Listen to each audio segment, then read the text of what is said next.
सोहळा आनंदाचा गजर विठुरायाचा अखंड हरिनाम सप्ताह श्री जटाशंकर मंदिर डोंगरकडा तालुका कळमनुरी जिल्हा हिंगोली. व्यवस्थापक गावकरी व वारकरी मंडळी डोंगरकडा तालुका कळमनुरी जिल्हा हिंगोली.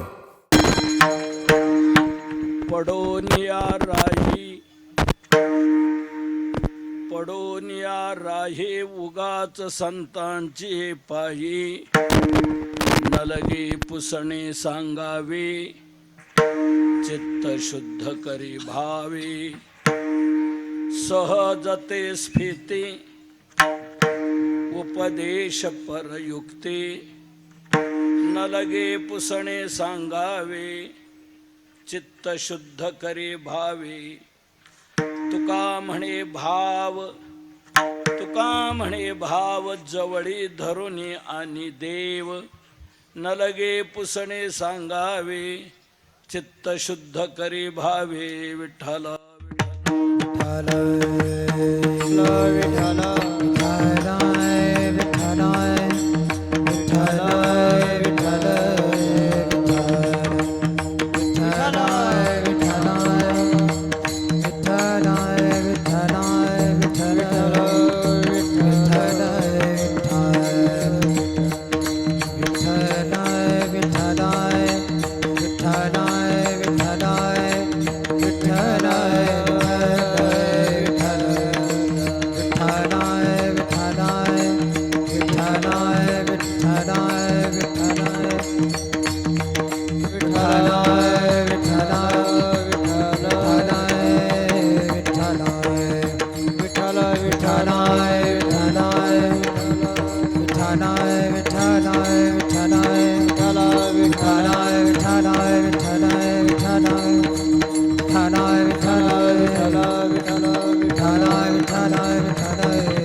पांडुरंगा करू प्रथम नमन, पांडुरंगा करू प्रथम नमन, पांडुरंगा करू प्रथम नमन. दुसरे चरण संताची या, दुसरे चरणा संताची या, दुसरे चरणा संताची.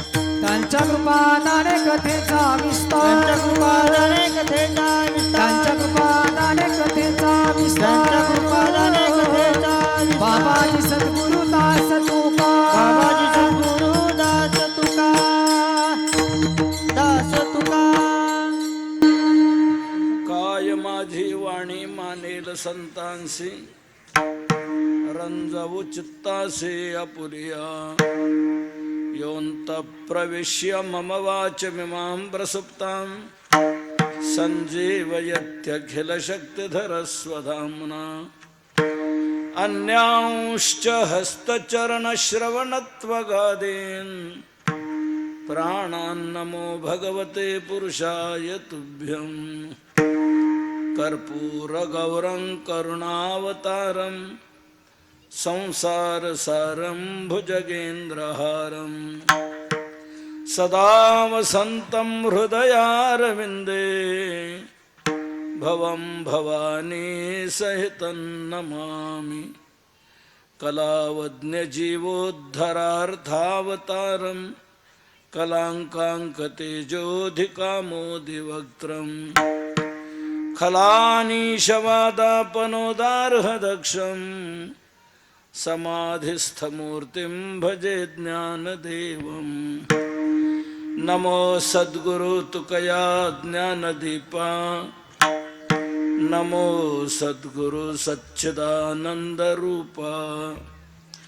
नमो सद्गुरु भक्त कल्याणमूर्ते, नमो सद्गुरु भास्करा पूर्णकीर्ते. संपाद्य ज्ञानैच विधाय भक्तिं, विलोकितो येन समाधिराजः. वैराग्यवन्तं सुविचारयुक्तं, नमामि जोगं शिरसा गुरुं तम्. आत्मरूप गणेशु स्मरण, सकळ विद्यांचे अधिकरण. तेची वंदू श्रीचरण श्री गुरूंचे, ते नमस्कारुनी आता पडोनिया राही उगाच संतांची पायी न लगे पुसणे सांगावे चित्त शुद्ध करी भावे. प्रस्तुत सेवेकरता घेतलेला अभंग हा देहूचे सुप्रसिद्ध साधू संत हृदय सम्राट विश्ववंद्य विश्वसंत विश्वभूषण जगद्गुरु तुकोबाराय यांचा आहे. या अभंगातून तुकोबाराय तुम्हा सर्व जीवांना संतांच्या सान्निध्यात यायला सांगतात. विठ्ठला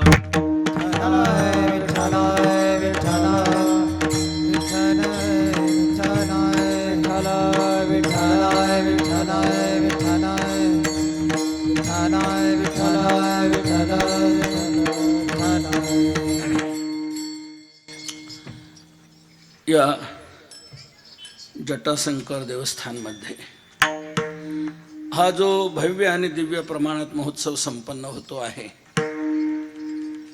हा देवभक्तांच्या विशेष निमित्ताने होतो आहे. साधकांचे मायबाप, योग्यांची माऊली, ज्ञान्यांचे शिरोमणी, वैष्णवांचे मुकुटमणी, सकल संत कंठभूषण आनंदीप अखंड समाधीधन ज्ञानोबाराय यांच्या 725व्या समाधी सोहळ्याच्या निमित्ताने हा महोत्सव संपन्न होतो आहे. म्हणून संतांचंच काय गुणगान करावं, संतांचं महत्त्व सांगावं, संतांजवळ आपण काय यावं, त्यातून काय पदरात पडू शकतं हे समजावं, या उद्देशाने जगद्गुरु तुकोबारायांचा हा अभंग मी आज आपल्यापुढे सेवेला घेतलेला आहे. जगद्गुरु तुकोबाराय तुम्हा मला संतांच्या सान्निध्यात यायला सांगतात. मनुष्याने आपल्या जीवनात एक लक्षात घ्यावं, काय? त्याने संतांच्या संगतीत जावं. इतरांच्या संगतीत जाऊच नये, इतरांची संगती करूच नये आणि संतांची संगती मात्र केल्याशिवाय राहू नये. कोणी म्हणेल असं का? त्याचं कारण सांगतो. इतरांच्या संगतीत पतन आहे आणि संतांच्या संगतीत उद्धार आहे. मग आपलं पतन व्हावं वाटतं का आपला उद्धार व्हावा वाटतो, हा ज्याचा त्याने निर्णय घ्यायचा आहे. आपलं पतन होऊ नये असं ज्याला वाटत असेल त्याने इतरांच्या वाईटाच्या संगतीत जाऊच नाही हे ध्यानात घ्यावं. आणि आपला उद्धार व्हावा असं जर वाटतंय तर संतांच्या संगतीत अवश्य यायलाच पाहिजे हे लक्षात घ्यावं. मानवाचं पतन होणं, अगर मानवाचा उद्धार होणं हा केवळ एक संगतीचाच महिमा आहे. पतन उद्धार संगाचा महिमा, पतन उद्धार संघाचा महिमा, पतन उद्धार संगाचा महिमा, पतन उद्धार संघाचा महिमा. त्याच्यावे अधमा संत सेवी, त्याच्यावे आत्मा संत सेवी, त्याच्यावे आत्मा संत सेवी, त्याच्यावे आत्मा संत सेवी. पतन उद्धार संघाचा महिमा. तुकोबाराय म्हणतात आपलं पतन होणं अगर आपला उद्धार होणं हा केवळ एक संगतीचा महिमा आहे. म्हणून पतन होऊ नये असं ज्याला वाटतंय त्याने काय करावं? त्याजावे अधमा, अधमा त्याजावे, अधमाचा त्याग करावा. आणि उद्धार व्हावा वाटतं त्याने काय करावं? संत सेवी, संतांच्या समागमात यावं. कोणी म्हणेल इतरांच्या संगतीत पतन का होतं? आणि संतांच्या संगतीत उद्धार का होतो, तर याचे कारण आपल्या लक्षात आणून देतो. आपण जशी संगती करू तसे विचार आपल्या ठिकाणी निर्माण होतात, आणि जसे विचार निर्माण होतात तसं आपल्याकडून आचरण घडतं, आणि जसं आचरण घडेल त्याप्रमाणे आपल्याला गती मिळत असते. गती ही आपल्या कृतीवर अवलंबून आहे, कृती ही आपली विचारावर अवलंबून आहे, आणि विचार हे आपले संगतीवर अवलंबून आहेत. तुम्ही जर वाईटाच्या संगतीत जाल तर वाईटच विचार निर्माण होतात, आणि वाईट विचार निर्माण झाले की वाईट करण्याकडे आपण प्रवृत्त होणार, आणि वाईट कृती आपल्या जीवनात का घडली गेली की त्या वाईट कृतीतून दुर्गती ही ठरलेली आहे. म्हणून वाईटाच्या संगतीत जाऊच नाही. ती आपल्याला लाभदायक ठरणार नाही, ती हानिकारक ठरणार आहे. मला सांगा, विंचवाची संगती परवडणारी आहे का? नाही. विंचवाची संगती आपल्या जीवनात घातक आहे, नाशक आहे. परंतु तुकोबऱ्यांच्या भाषेत थोडंसं बोलू का? तुकोबऱ्या म्हणतात, एक वेळ विंचू बारा. अशी समाजात काही माणसं आहेत की त्यांच्यापेक्षा विंचूबारा म्हणण्याची पाळी आलेली आहे. म्हणजे कसं काय? विंचवाच्या फक्त नांगीमध्ये विषय, विंचवाच्या फक्त नांगीमध्ये विषय, पण दुर्जनाच्या सर्वांगामध्ये विषय.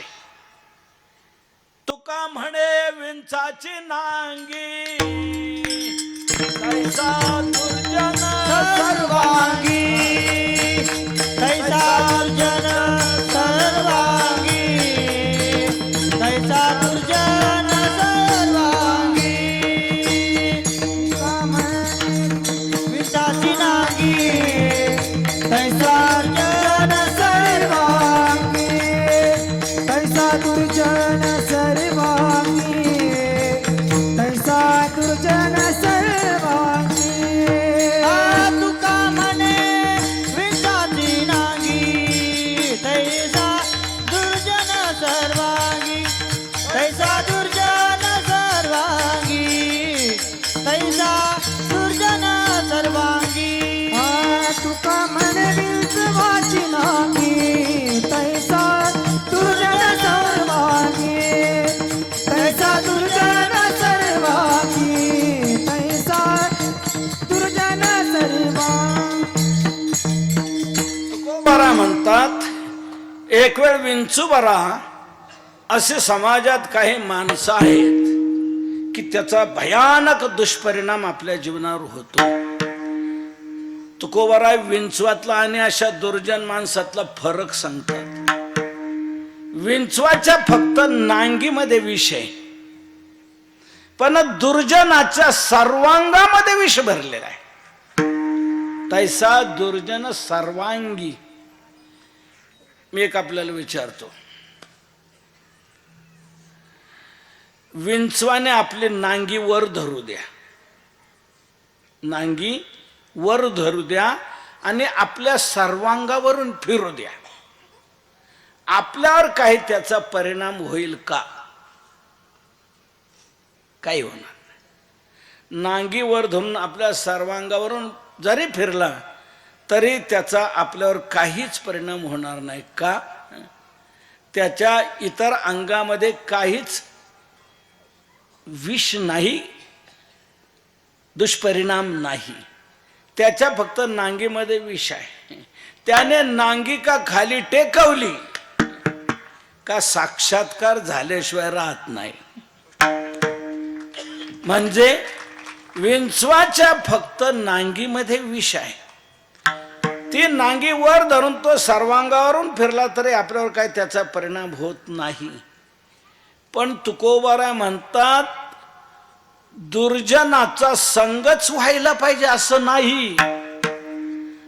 दुर्जनाचं दुरून दर्शन जरी झालं तर त्या दर्शनाचा दुष्परिणाम आहे. म्हणून तुकोबरा म्हणतात दुर्जनाचं क्षणभरही दर्शन नको.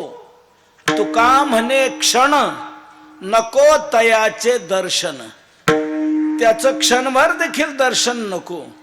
एका क्षणाचं वाईटाचं दर्शन आपल्या जीवनाला अधःपतनाला न्यायला कारणीभूत होतं. आपले श्रीमद भागवत कथा चालू आहे ना, आज शेवट झाला.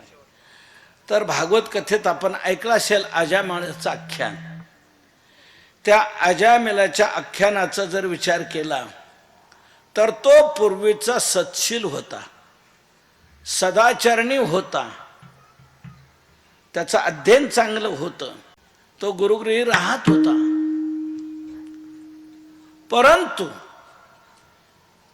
एका क्षणाचं वाईटाचं दर्शन त्याच्या अधःपतनाला कसं कारणीभूत झालं, भागवतात हे गोड उदाहरण लक्षात आणून दिलेलं आहे.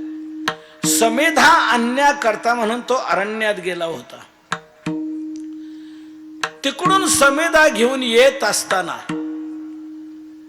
त्याने विचार केला की त्या लांबच्या रस्त्याने जाण्यापेक्षा हा मधला जवळचा, काय म्हणता तुम्ही इंग्रजीत त्याला, हा शॉर्टकट, या मधल्या शॉर्टकटने आपण जाऊ. म्हणून तो एका मधल्या गल्लीतून शिरला. पण ती मधली गल्ली जी होती ती वेगळी होती, वेगळी होती. त्या गल्लीतून तो जात असताना एक क्षणभर त्याला वाईटाचं दर्शन झालं. म्हणजे काय झालं, एक जार पुरुष एका वेश्येबरोबर काम क्रीडा करत होता. ती त्यांची गल्ली होती. नेमका त्याच गल्लीतून हा आला. तो जार पुरुष वेश्येबरोबर काम क्रीडा करत असताना याला फक्त क्षणभर ते पाहण्यात आलं. पण त्या एका क्षणाचा इतका दुष्परिणाम झाला की तो आपल्या आश्रमाकडे येत असतानाही त्याच्या मनात सारखं तेच यायचं. कसा ते आनंद लुटत होते, कशी मजा मारत होते. आपल्याला नाही का असा आनंद लुटता येणार, असंच त्याच्या डोक्यात सारखं येऊ लागलं. तो आश्रमात जरी गेला तरी त्या गल्लीतच फिरत होता. शेवटी आश्रमातूनही त्याच्या मनाने त्याला पावलाला फिरवलं आणि तो परत त्या गल्लीत आला आणि वेश्यागामी बनला, दुराचरणी बनला. एका क्षणाचं वाईटाचं दर्शन अजामिळाच्या अधःपतनाला कारणीभूत झालं. म्हणून स्पर्श तर नकोच, पण दर्शनही नको दुर्जनाचं. या प्रकारे तुकोबरांनी आपल्या लक्षात आणून दिलेलं आहे. वाईटाचं दर्शन देखील आपल्या जीवनाला हानिकारक ठरत असतं. म्हणून तुकोबरा म्हणतात वाईटाची संगती करू नका आणि चांगल्यांच्या संगतीत येत चला, म्हणजे जीवनात चांगलं होईल.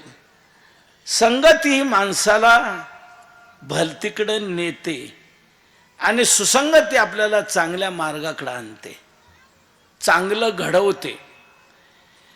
मला एक सांगा, चांगल्यांच्या संगतीतच जर आपण पायी वारीला गेलो तरच दिंडी धरून चालणार. आणि इतर मोकारांच्या संगतीत काय गेला की पंढरपुरापर्यंत याची दिंडीची गाठ भेट होत नाही. मैलभर पुढं नाही तर मैलभर पाठीमाग. चांगल्यांच्या संगतीत जर गेलो तरच पंढरपूरला चंद्रभागेवर स्नानाला जाणार. आणि इतरांच्या संगतीत गेलं तर तिथेच मठातच पुण्यश्लोको नळो राजा. चांगल्यांच्या संगतीत चांगले विचार निर्माण होतात. चांगल्या विचाराने चांगल्या आचरणाकडे आपली प्रवृत्ती होते आणि ते चांगलं आचरण आपल्याला सद्गतीला न्यायला कारणीभूत होतं. म्हणून चांगल्यांच्या संगतीत जावं. आणखी एक पुढचा मुद्दा महत्वाचा सांगतो हे चांगल्यांनी ध्यानात घ्यावं. जे चांगले असतील त्यांनी हे ध्यानात घ्यावं, काय त्यांनी चांगल्यांच्या संगतीत जावं. चांगला जर वाईटाच्या संगतीत गेला तर चांगल्याचंही वाईट झाल्याशिवाय राहणार नाही. तुकोबारांचं एक सुंदर दृष्टांतच आहे चरण, मी आपल्या त्या लक्षात आणून देतो. चांगल्याने देखील चांगल्यांच्या संगतीत जावं. चांगला जर वाईटाच्या संगतीत गेला तर चांगल्याचंही वाईट कसं घडतं तुकोबाराने एक दृष्टांत दिलेला आहे. तुकोबारा म्हणतात, बघा हिरा आहे, हिरा हिरा किती किंमतवान आहे.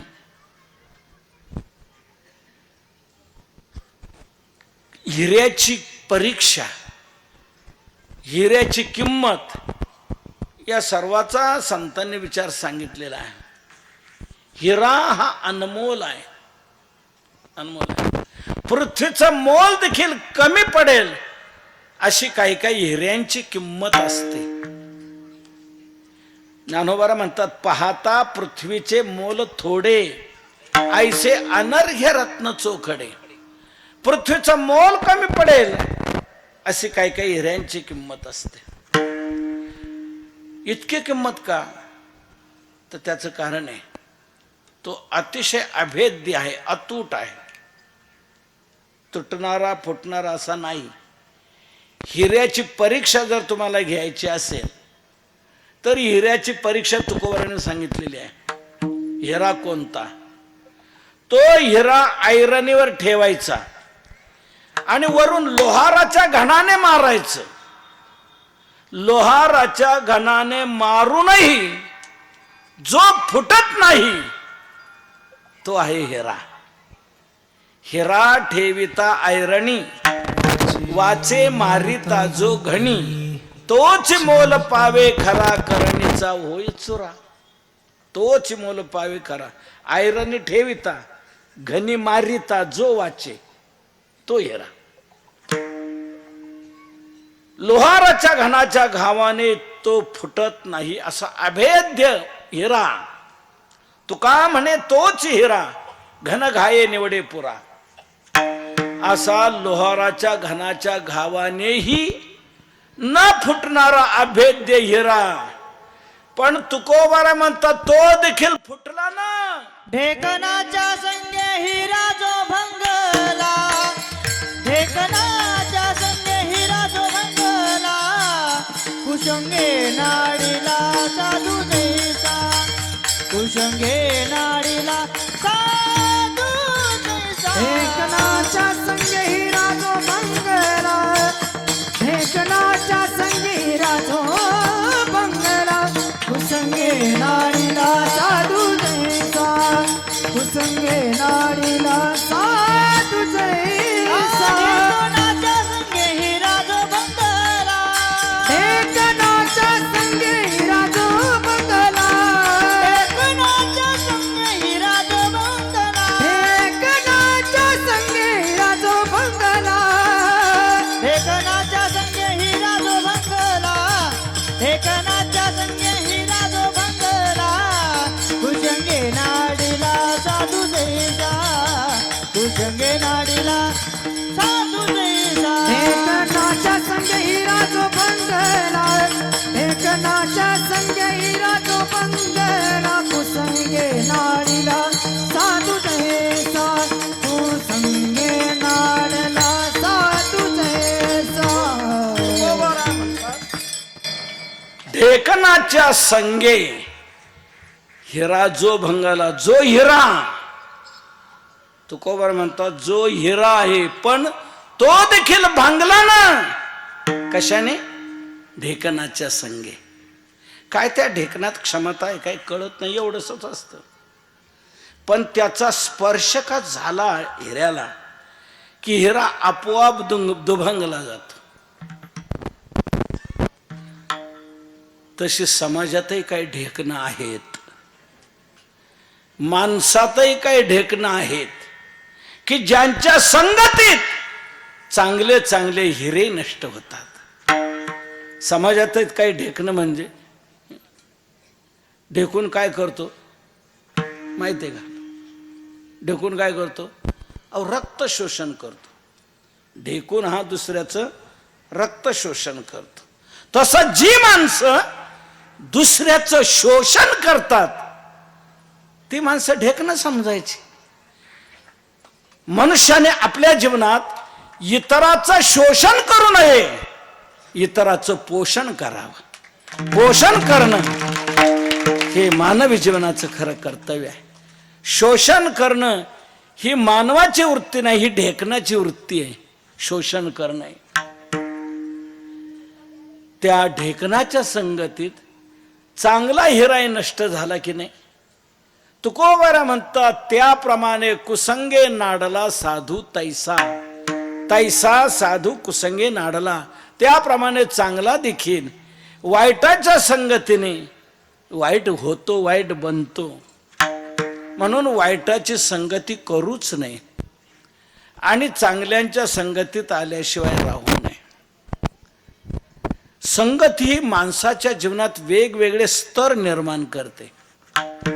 आपलं जीवन उत्तम बनावं असं ज्याला वाटत असेल त्याने उत्तमाचीच संगती केली पाहिजे. तो जर मध्यमाच्या संगतीत आला तर तोही मध्यमच बनेल, उत्तम नाही होणार. आणि तोही जर अधमाच्या संगतीत आला खालच्याच्या तर तोही अधमच बनणार.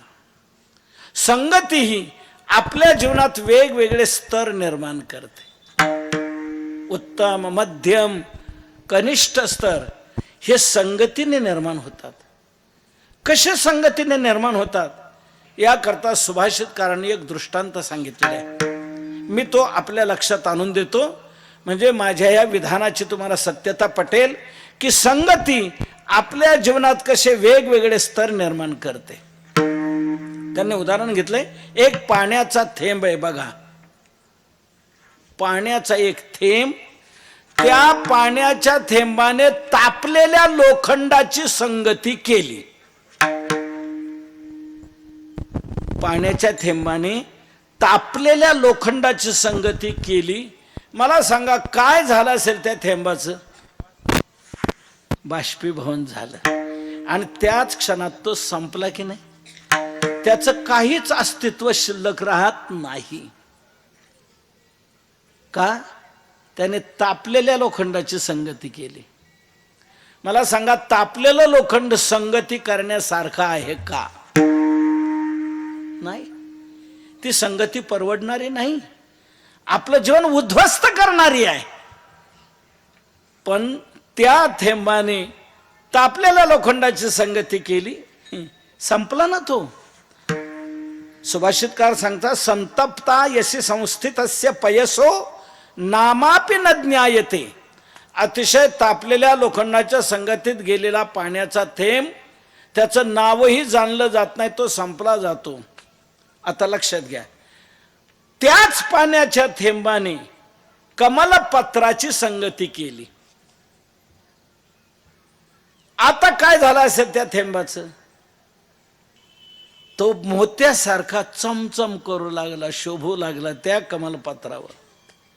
मुक्ताकार तया तदेव नलिनी पत्र स्थितम राजते. तत् एव म्हणजे तोच पाण्याचा थेंब नलिनी पत्र स्थितम, नलिनी पत्रावर स्थित का झाला की मुक्ताकार तया राजते, मोत्याच्या आकाराप्रमाणे शोभू लागतो. आता पुढचं सांगतो, महत्वाचं लक्षात घ्या.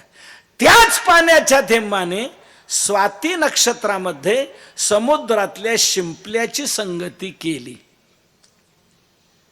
आता काय झालं त्या थेंबाचं? मोती झाला, मोतीच बनला. एक पाण्याचा थेंब तो संपला गेला, त्याचं नावही शिल्लक राहिलं नाही. दुसरा पाण्याचा थेंब मोत्यासारखा चमचम करू लागला आणि तिसरा पाण्याचा थेंब मोतीच बनला. हे वेगवेगळे स्तर कशाने निर्माण झाले हो? संगतीने.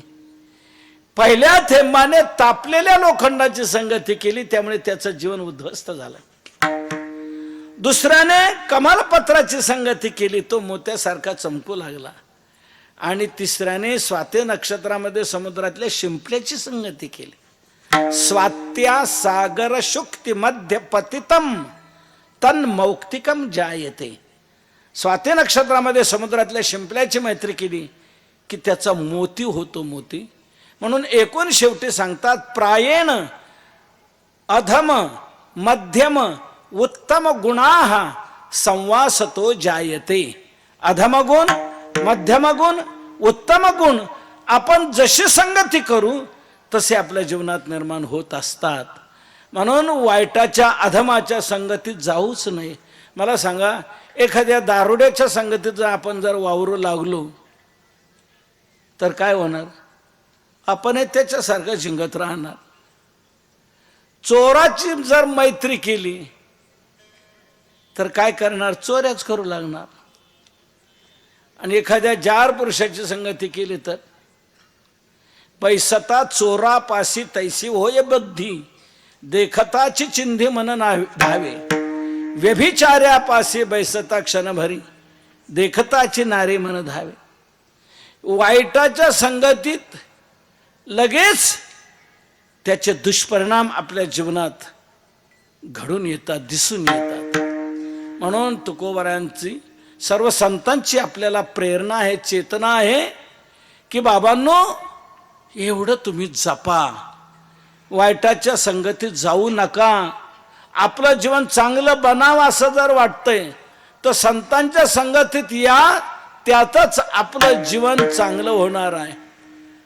तुका म्हणे जिने संत संगष्टने भले संत संगष्टने भले संत संगष्टने. हा तुका म्हणे जिने भले संत संकटने. हा भले संत संकटने भले संत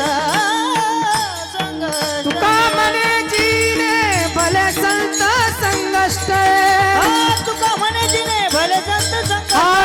तुका म्हणे जिने भले संत संगष्टने भले संत संगष्टने भले संत संगष्ट. तुका म्हणे जिने भले संत संकटने. हा भले संत संकटने भले संत संकटने. तुका म्हणे जिने भले संत संघष्टने. संत संघष्टने जिने भले. संतांच्या संगतीतच आपलं जीवन चांगलं बनलं जातं. म्हणून मनुष्याने चांगल्यांच्या संगतीत यावं असं तुकोबाराने लोकांना सांगितलं. त्यावेळेला काही लोक तुकोबारांना म्हणाले, महाराज तुमचं म्हणणं आहे संतांची संगती करावी, ठीक आहे, आलो आम्ही संतांच्या संगतीत, पुढे काय करायचं? तुकोबार म्हणतात पुढे एक दखल घ्यायची. काय? परमार्थाची त्वरा करायची. त्वरा करायची. संत समागमी धरावी आवडी. संत समागमे धरावी आवडी. संत समागमे धरावी आवडी.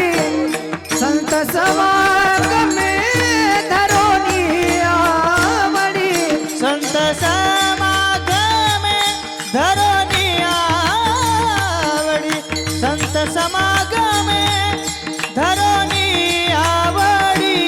संत समागमे धरोनी आवडी. संत समागमे धरोनी आवडी. करावी तातडी परमार्थी. करावी तातडी परमार्थी. नाशिवंत देह जाणार सकळ. नाशिवंत देह जाणार सकळ. तातडी परमार्थी. करावी तातडी परमार्थी. नाशिवंत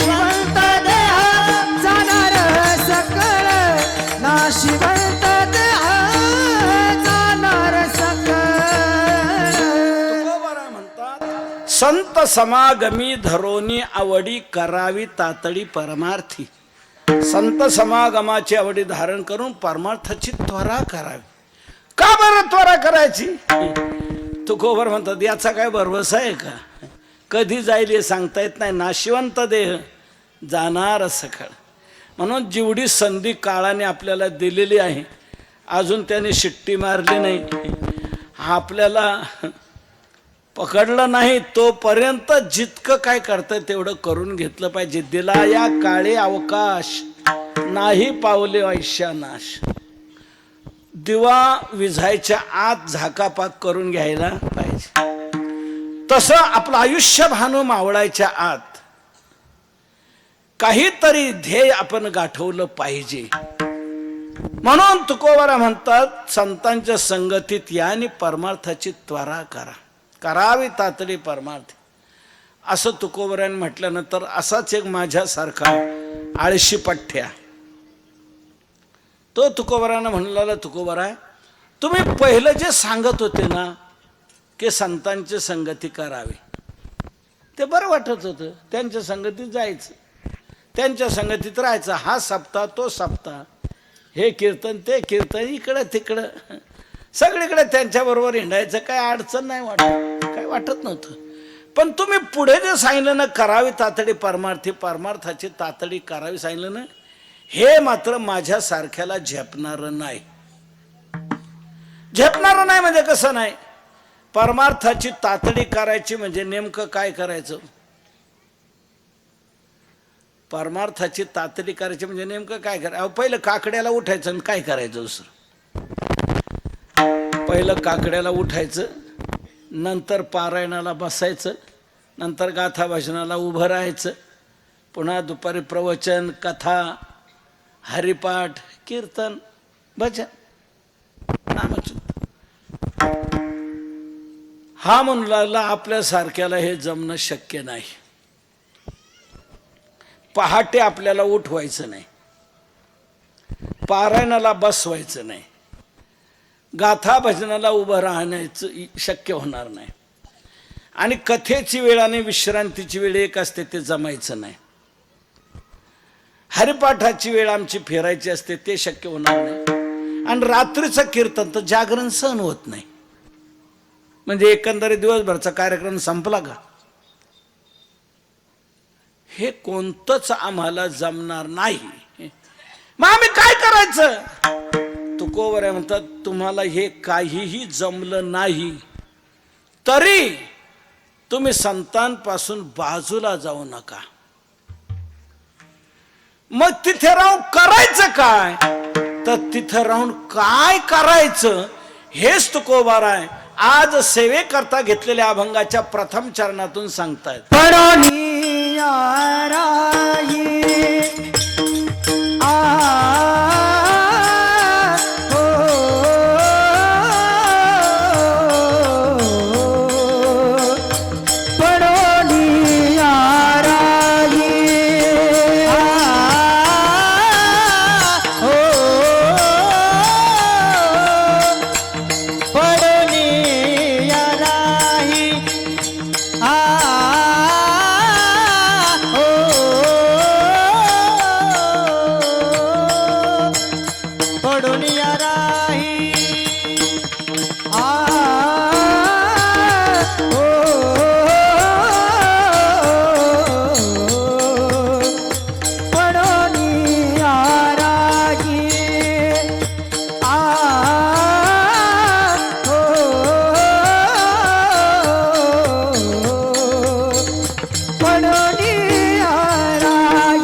पुसणे सांगावे आ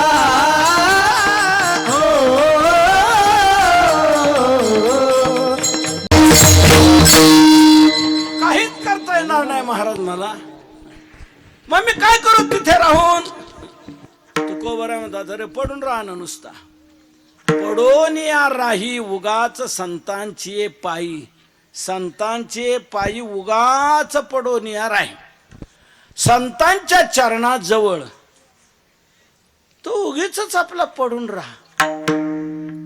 नुसता पडून राहा. तुला काही नाही करता आलं तरी हरकत नाही. नको काही करू, पण संतांपासून बाजूला जाऊ नको. बाजूला जाऊ नको. मग करू काय तिथे? अरे पडून राहा ना. नुसता पडून जरी राहिला संतांच्या चरणाजवळ तरी तो समागम लाभदायक आहे. नुसता पडून जरी राहिला तरी लाभदायक. कसा लाभदायक आहे मी आपल्या निदर्शनास आणून देतो. नुसतं पडून जरी राहिलं तरी तो समागम आपल्या उपयोगाचा लाभदायक कसा ठरतो. एक लौकिक उदाहरण आपल्या पुढे सांगतो. आता तुमच्याकडे ती म्हण आहे की नाही कोणास ठाऊक. आमच्या पुणे जिल्ह्यात अशी एक म्हण आहे, शेण जमिनीवर का पडलं की माती घेऊन उठणार. शेण जमिनीवर का पडलं की ते तसं उठणार नाहीच. जमिनीवरची माती घेऊनच ते उठणार. तसं संतांच्या समागमात नुसता पडून जरी राहिलात तरी परमार्थाचे सदाचरणाचे काही ना काहीतरी रजक्कन तुम्ही घेऊन उठल्याशिवाय राहणार.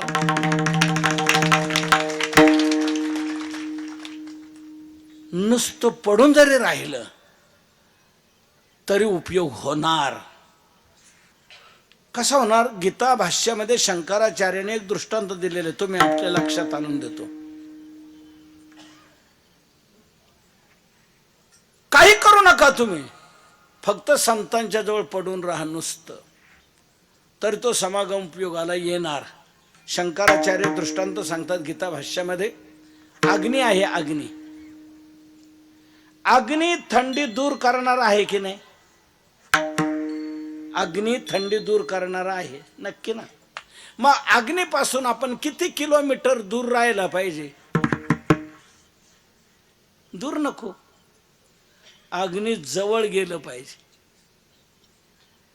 अग्नी जवळ जाऊन काही करायचं नाही, नुसतं जवळ जाऊन थांबायचं. अग्नीच्या जवळ नुसतं जाऊन थांबायचं. नुसतं अग्नीच्या जवळ जाऊन तुम्ही थांबलात तरी तुमची थंडी दूर होईल की नाही? आणि अग्नीपासून जर आपण दूर गेलात तर अग्नी आपली थंडी दूर करील का? नाही. दूरस्थानम यथा अग्नी शीतम न अपनयती. शंकराचार्य सांगतात अग्नीपासून दूर जाणाऱ्याची अग्नी थंडी दूर करू शकत नाही. मग काय करायचं? काहीच करायचं नाही, फक्त अग्नीजवळ जाऊन थांबायचं. आहे की नाही?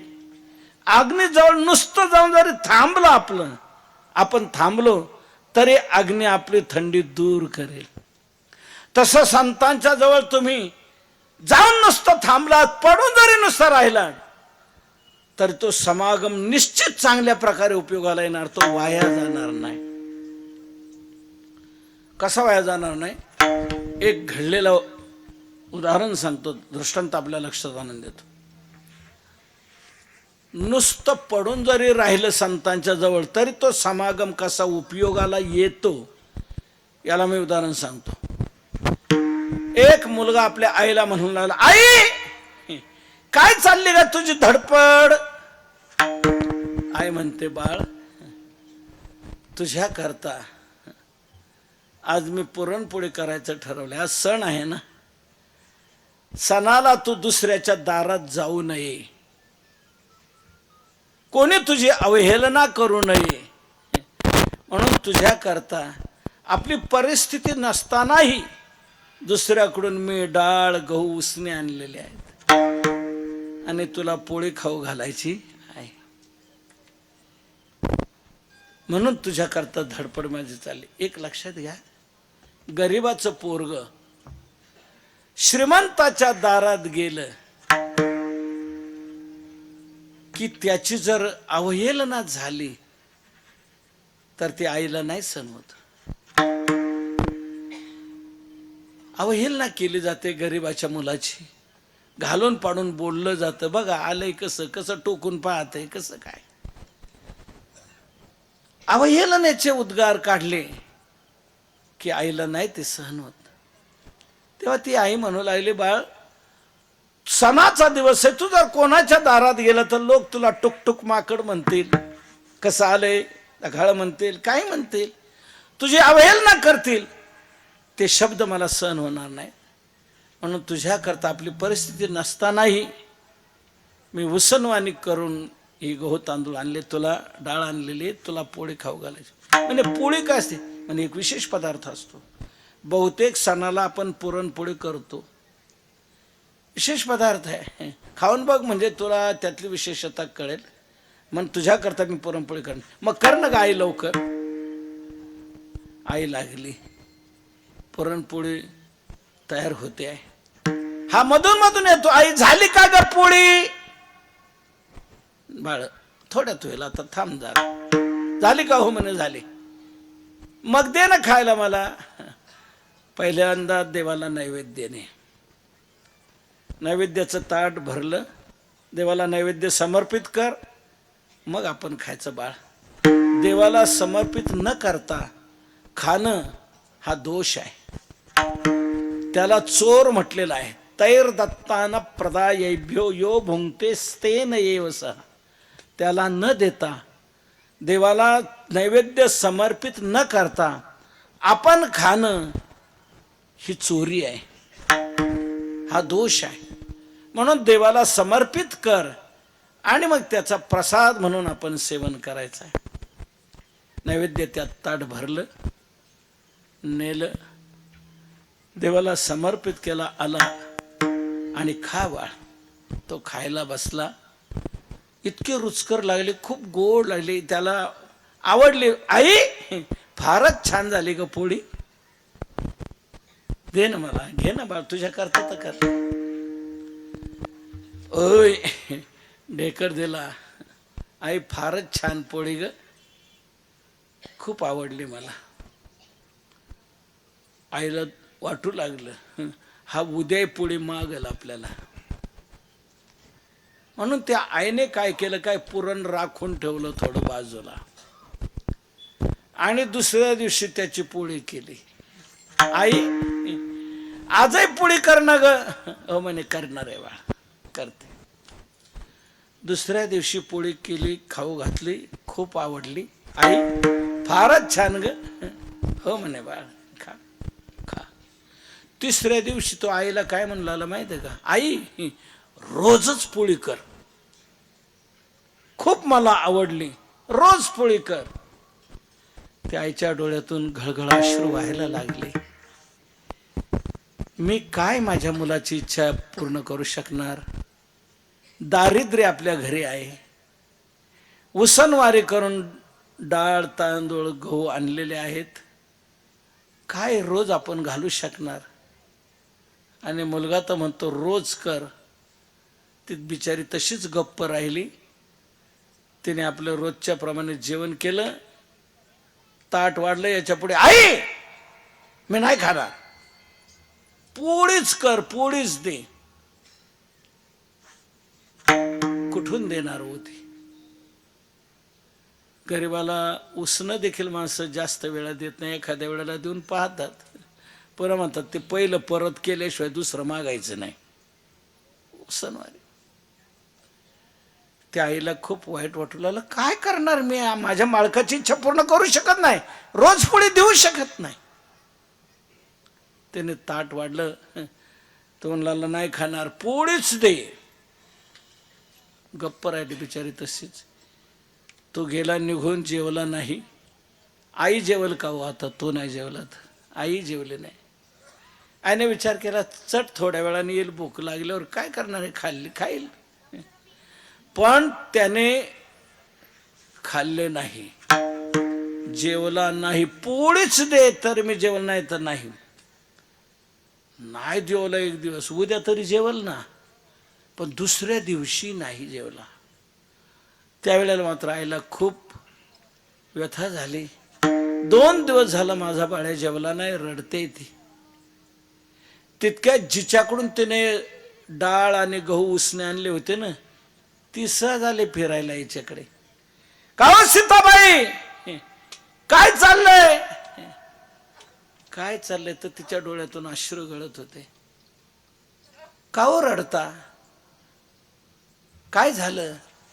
ते म्हणाले, अहो काय सांगायचं तुम्हाला, माझा बाळ्या 2 दिवस झालं जेवला नाही, 2 दिवस झालं जेवला नाही. असं? मग डॉक्टरकडे न्या ना. ती म्हणला, तसा रोग नाही ना, आता याला काय डॉक्टरकडे न्यायला पाहिजे का? तसा रोग नाही, डॉक्टरकडे न्यायचं काही कारण नाही. नाही म्हणजे झालंय काय, का जेवला नाही? अहो तो म्हणतो पोळीच दे, पोळीच दे. मी कुठून देणार? ते म्हणाले, का गर, का बरं? माझ्याकडून तर तो डाळ आणि गहू आणले ना उसने, मग केली नाही का, पोळी दिली नाही का? म्हणे त्यानेच तर घोटाळा झालाय. तुमच्याकडून आणलेले डाळ गहू त्याची पोळी करून दिली, पुन्हा उरलेलं पुरण दुसऱ्या दिवशी पोळी केली, खाऊ घातली, त्याला खूप आवडलं. तो काल काय म्हणला, रोजच पोळी दे. तर मी कुठून देणार? तू देणार का रोज उसनं? सांग काय करणार? चट जेवायला म्हटलं, पण तो कालही जेवला नाही, आजही जेवला नाही, मी तरी कशी जेवणार? काय करावं आता? पोळी देशील तरच मी जेवण म्हणतो, नाही तर नाही. काय करू सांग, सांग तूच सांग, काय करू? ती म्हणाली, एक कर, मी तुला उपाय सांगते. काय? तू त्याला घेऊन पैठणला जा. नाथ महाराजांच्या घरी रोज पुरणपोळीचा नैवेद्य असतो देवाला. विजय पांडुरंगाला रोज ते पुरणपोळीचा नैवेद्य देत असतात. त्यांच्याकडे ने, रोज त्याला पोळी मिळेल. नक्की हो, जहागीरदार आहेत नाथ महाराज. रोज पुरणपोळीचा नैवेद्य विजय पांडुरंगाला असतो. ती त्याला म्हणाली, का रे येतो का पैठणला? तो म्हणाला, पोळी मिळणार का? हो म्हणे, म्हणणार. मग कुठे यायची माझी तयारी? आला पैठणला. नाथ महाराजांच्या चरणावर तिने मस्तक ठेवलं, यालाही मस्तक ठेवायला लावलं. आणि ती आई नाथ महाराजांना म्हणाली, महाराज हा माझा मुलगा आहे, याला आपल्या जवळ राहू द्या. महाराज म्हणले, हरकत नाही, राहू द्या, अनेक मुलं आहेत, राहील तोही पण. बरं करमून जाईल त्याला. इथे दिवसभर भरगतचं कार्यक्रम असतात. पहाटे काकडा असतो, नंतर पारायण असतं, पुन्हा भजन असतं, नंतर कथा असते, हरिपाठ असतं, भजन असतं, कीर्तन असतं. भरगतचा कार्यक्रम, त्याला करमून जाईल, राहू द्या. याने ते ऐकलं बुवा. हा म्हणू लागला, आईने मला इथे आणलं पोळी खाण्याकरता, आणि हे तर म्हणतात पहाटे काकडा पाहिला, नंतर भजन, नंतर पारायण आणि प्रवचन, हरिपाठ, कथा हे सगळं. यांनी पोळीचं तर नावही घेतलं नाही. म्हणजे ही मला इथं सोडून जाणार, पोळी तर मिळणार नाही, पण हे भजन, काकडान, पारायण हे माझ्या गळ्यात पडणार. तर हे तर काय आपल्याला जमायचं नाही. तो आईला म्हणला, आई इकडे थोडा वेळ, मला तुला खाजगी बोलायचंय जरा. घेतलं बाजूला. आणि तो म्हणला, आई तू इथं कशाला आणलं मला? अरे नाथ महाराजांच्या घरी रोज पुरणपोळी असते, त्या बाईने आपल्याला सांगितलं नाही का, ते तुलाही देतील म्हणून इथे आणले, मलाही देतील. त्यांनी तर नावही घेतलं नाही पोळीच, तर त्यांनी पहाटे काकड्यापासून सुरुवात केली. काकडान, पारायण, भजन, प्रवचन हे सर्व सांगितलं, पोळीचं नावही घेतलं नाही. तू त्यांना विचार, पोळी मिळणार का? आणि पोळी जर मिळत असेल तरच मी ते राहणार, नाही तर मी ते राहणार नाही. पोळी मिळणार नाही, हे माझ्या गळ्यात पडेल ते भजन, पारायण, प्रवचन, कीर्तन, मी ते काही करणार नाही. फक्त पोळी खाण्याकरता राहील. मी विचारते ना पोळी मिळेल का, फक्त तेवढं करणार, मी बाकी नाही करणार. असं म्हटल्यानंतर ती आई विचार करू लागली, कसं म्हणावं की माझा मुलगा फक्त पोळी खाण्याकरता राहील आणि भजन करणार नाही, पारायण करणार नाही, प्रवचन करणार नाही, काय नाही. कोणत्या तोंडाने म्हणावं. तेव्हा तिने विचार केला, न म्हणता परत फिरणं बरं.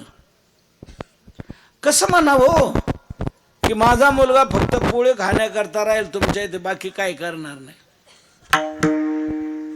ती म्हणले चाल आपल्या घरी. म्हणे मग चाल. म्हणजे पोळी तर मिळायची नाही, हे माझ्या गळ्यात पडायचं, हे मी काही करणार नाही. चाल म्हणे घरी. नाथ महाराजांनी पाहिलं माय लेकरात काहीतरी कुरबुर झालेली आहे आणि इथे ठेवण्याकरता आणलेल्या मुलाला ती परत घेऊन चालली. हे आपल्याला कमीपणाच आहे, लांछन आहे. मला एक सांगा, लोखंडाने परिसाजवळ जावं आणि लोखंड जर लोखंडच राहत असेल, परिसाजवळ जाऊ नये, तर मग यात कमीपणा कोणाचा आहे हो? परिसाचा आहे, परिसाचा आहे.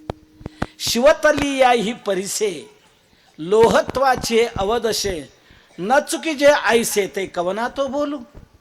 कोणाला तो परिसाचा कमीपणा, यात आपला कमीपणा आहे. तर नाथ महाराजांच्या लक्षात आल्यानंतर नाथ महाराज म्हणतात, ओ आई साहेब तुम्ही चाललात काय? त्याला इथे ठेवणार होता ना? नाही काय नाही, आम्ही जातो. अहो तुम्ही म्हटला होता ना याला इथे राहू द्या. नाही तसं काय नाही, जातो म्हणे. नाही नाथ महाराज म्हणतात, काहीतरी आहे तसं काय, आणा त्याला इकडे. काय त्याचं म्हणणं आहे सांगा. नाही जातो आम्ही. नाही नाही तुम्ही संकोच करताय, काहीतरी संकोच करू नका. काय असेल त्याचं म्हणणं स्पष्ट सांगा, बोला. एक लक्षात घ्या, चर्चेने प्रश्न सुटले जातात. निदान चर्चा तरी व्हावी ना.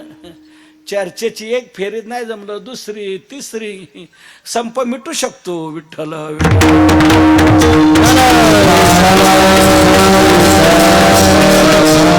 चर्चा तर घडली पाहिजे ना. चर्चा जर घडली नाही तर काय होणार आहे? काय त्याचं म्हणणं आहे सांगा. सोडता येईल समस्या काय असेल ती. या या या आग्राने बोलले होते, आली आणि ती म्हणाले, महाराज मी तुम्हाला म्हटले, तू म्हटले काय हरकत नाही, राहू द्या, दिवसभर भरगतचं कार्यक्रम असतात. तुम्ही काकड्यापासून सांगितलं, तो म्हणतो त्यांनी पोळीचं नावही घेतलं नाही, काकड्यापासून पार भजना जागरापर्यंत सगळी यादी दिली. तेव्हा मी तर ते काही करणार नाही आणि पोळी मिळणार नाही, म्हणून त्यापेक्षा न थांबलेलं बरं. फक्त मी पोळी खाण्याकरता राहील, बाकी काय करणार नाही. एवढं त्यांना मान्य आहे का? विचारा. कोणत्या तोंडाने मी तुम्हाला म्हणू की हा काहीच करणार नाही, फक्त पोळी खाण्याकरता राहील? म्हणून मी चालले होते परत. नाथ महाराज म्हणतात, असं होय, तो असं म्हणतो काय, मी काही करणार नाही, बाकीचं फक्त पोळी खाण्याकरता राहील? हो असं म्हणतो. म्हणे ए इकडे रे, का रे तुझं नाव काय? नाथ महाराज त्याला विचारतो. तो म्हणतो, माझं नाव गावबा. गावबा? मग आई तुला घेऊन इथे आली होती, आई म्हटली होती तुला इथे ठेवायचं, आणि मग परत काय झालं तुमचं बोलणं, तू जायला लागले? हा हो, मला आईने इथे एवढं करता आणलं. तुमच्या इथे दररोज पुरणपोळीचा नैवेद्य असतो, मला पोळी आवडते. तेव्हा ते मला म्हणू लागले, नाथ महाराजांच्या घरी रोज पुरणपोळीचा नैवेद्य असतो, म्हणून येतो का तिकडे? म्हणे येतो, पुरणपोळी असेल तर. आणलं इथं आणि मग चालला का होता? तुम्ही तो पोळीचं नावही घेतलं नाही मग अशी. ती भली लांबलच की यादी दिली काकड्यापासून दिवसभरची, आणि पोळीचं नाव घेतलं नाही. म्हणून मी म्हटलो आईला, पोळी जर मिळेल तर थांबायचं, नाही तर नाही. विचार. असं होय? म्हणजे ते काकडा वगैरे म्हणे ते मी काही करणार नाही, ते आपल्याला शक्य होणार नाही. फक्त पोळी खाण्याकरता मी राहील. म्हणून मी आईला म्हटलं तू विचार. ठीक आहे, काय हरकत नाही, तू काही करणार नाही म्हणे. नाही, फक्त पोळी खाण्याकरता राहणार. मिळणार आहे का तुमच्याकडं पोळी?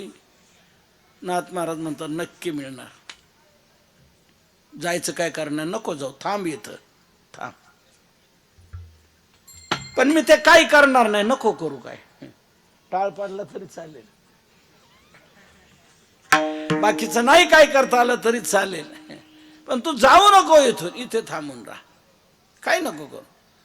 पोळी खायला करता आलाय ना तर खाण्याकरता पोळी देणार मी तुला. मग म्हणे राहतो. तेव्हा आई म्हणू लागली, महाराज हा काहीच करणार नाही म्हणतो, मग काय इथं ठेवून काय नका करे ना, पोळी तर खाईल ना. तो इथे राहण्यामध्ये आमचा गौरव आहे. म्हणे कसं काय गौरव, तो काही करणार नाही म्हणतो, कसं काय गौरव. म्हणे गौरव असा आहे, आमच्या इथे अनेक विद्यार्थी आहेत, अनेक मुलं आहेत. कोणी पखवाजामध्ये प्रवीण आहे, कोणी गायनामध्ये कुशल आहे, कोणी संस्कृतमध्ये तरबेज आहे, कोणी वेदांतामध्ये तयार आहे, कोणी वक्तृत्वामध्ये तयार आहे, कोणी कथा चांगल्या प्रकारे करतात. वेगवेगळ्या विषयात वेगवेगळे प्रवीण विद्यार्थी आहे. आमच्या इथे एकच उणीव आहे. म्हणे कसली, खास खाणाराच कोणी नाही. आणि हा इथे थांबण्यात ही आमची समस्या मिटली जाईल. मी कोणालाही अभिमानाने सांगू शकेल की खास खाणाराही आमच्या इथे आहे, म्हणून तोही आमचा गौरवच होईल. राहू द्या त्याला इथे. पोळी तर खाणार ना, हो म्हणे खाणार, पण तुम्ही किती देणार, तू खाशील तेवढे देणार. बरं हो, बरं दोन्ही टाइम का, हो म्हणे दोन्ही टाइम. हा आईला म्हणला, आई कामच झालं आता, 2 टाइम मिळणार आहे. आणि पण ते मी बाकीचं काय करणार नाही बरं का, हे अट ध्यानात घ्या. तर काय आहे, नंतर ते पुन्हा रडगाणं सुरू होतं, ते चालणार नाही. मी काही करणार नाही, फक्त पोळी खाण्याकरता राहणार, हरकत नाही म्हणे, राहा म्हणे. पण कधी मिळणार मला टाइम सांगा, म्हणजे त्यावेळेला मला तसं हजर राहायला. नाथ महाराज म्हणजे सकाळी 11 वाजता मी विजय पांडुरंगाला पुरणपोळीचा नैवेद्य घेऊन येणार, त्यांना समर्पित करणार, आणि मग तुला बोलवणार, आणि मग आपण पोळी खायला बसणार, जेवायला बसणार. तुमच्या बरोबर मला घेणार, हो माझ्या बरोबर घेणार. पुरणपोळी रोज, हो रोज पुरणपोळी. आणि मग हरकत नाही, काम झालं. बरं मग संध्याकाळी, म्हणजे संध्याकाळी 8 वाजता पुरणपोळीच, हो म्हणे पुरणपोळीच. तुम्ही हाक मारणार, हो हाक मारणार. म्हणतो कामच झालं आता, आई जा, काही काळजी करू नको, आता करार व्यवस्थित झालाय, मी काही करणार नाही, पुरणपोळी मिळणार, मी इथे राहणार. सुख है चिठाई बहुपाई संताचा, बहुपाई संताचा, बहुपाई संताचा. सुख है चिठाई बहुपाई संताचा, बहुपाई संताचा, बहुपाई संताचा. मजा सुख वाटे चिठाई बहुपायी संतांची. काही नाही, हरकत नाही, आई तू जा. पहाटचा काकडा सुरू झाला गो, हा जागाही झाला, पण उठला नाही. ठरलंय आपलं, काय करणार नाही. काकड्याला काय आला नाही, नंतर पारायणाला बसला नाही, गाथा भजनालाही उभा राहणार नाही. तो वाट पाहत होता 11ची. 11 वाजतात नाथ महाराज नैवेद्य घेऊन आले, विजय पांडुरंगाला समर्पित केला आणि हाक मारली, गावबा. ताडकन गावबा उठला आणि आला. 11 म्हणजे 11 महाराज 11 बरोबर झाले. 11ला हो तुला पोळी खायची ना, हो मग तेवढ्या करता तर राहिलोय. नाथ महाराजांनी त्याला आपल्या बरोबर घेतलं जेवायला. मनसोक्त पोळी. आता नाथ महाराजांच्या घरची ती पोळी, खास लोणकडे तूप त्याच्या बरोबर, खूप त्याला आवडल्या. खास आहे बरं का, आईपेक्षा भारी आहे म्हणे, खूप चांगली आहे म्हणे. आणि खा घे आणखी. गिरजाबाईला नाथ महाराज सांगता, अगं याला पोळी फार आवडते, याला मनसोक्त खाऊ घाल पोटभर. म्हणे काही काळजी न करू नका, हरिपंडिताला खाऊ घालण्याची मला सवय आहे, मी त्याला पोटभर खाऊ घाले. भरपूर खाऊ घातलं. ढेकरही दिला. झालं, चला हात धुतला. काय कसं काय बरं झालं ना व्यवस्थित ना? हो म्हणे खूप छान झालं, खूप छान झालं. बरं म्हणे मग ठीक आहे. बरं संध्याकाळची 8चीच वेळ ना आपली? नाथ महाराज म्हणतो 8चीच. पुरणपोळीच असणार ना? हो म्हणे पुरणपोळी. हाक मारणार. पण ते मी ते प्रवचन वगैरे त्याला मी काही येणार नाही बरं का. नको नाही हो. रोज जेवायला हजर, खायला हजर, बाकी कशालाच नाही. पडून राहिला नुसता खाण्याकरता, पोळी खाण्याकरता पडून राहिलेला गावबा. पण लक्षात घ्या, एके दिवशी नाथ महाराजांनी कथेत जाहीर केलं, शांत राहा, बडबड करू नका. कथेत जाहीर केलं की फाल्गुन वद्य षष्ठी जवळ आलेली आहे, आम्ही जलसमाधी घेणार. षष्ठीचा आणि आमचा घनिष्ठ संबंध आहे. आमचा जन्म झाला षष्ठीला, जनार्दन स्वामींची भेट झाली षष्ठीला, दत्तात्रयांचं दर्शन झालं षष्ठीला, आणि आम्ही जलसमाधी घेणार षष्ठीला. लोक म्हणाले महाराज ते रामायण राहिलं ते. नाथ महाराज म्हणतात राहिलं ते राहिलं. तुम्ही तर म्हटले रामप्रभूंनी मला प्रेरणा दिली, सांगायला लावले. हो म्हणे की रामप्रभूंनी लावले, मग ते पूर्ण ऐकवा ना आम्हाला. नाही म्हणे मी नाथ महाराज म्हणतायत मी रामप्रभूंना सांगितलंय फाल्गुन वद्य षष्ठी.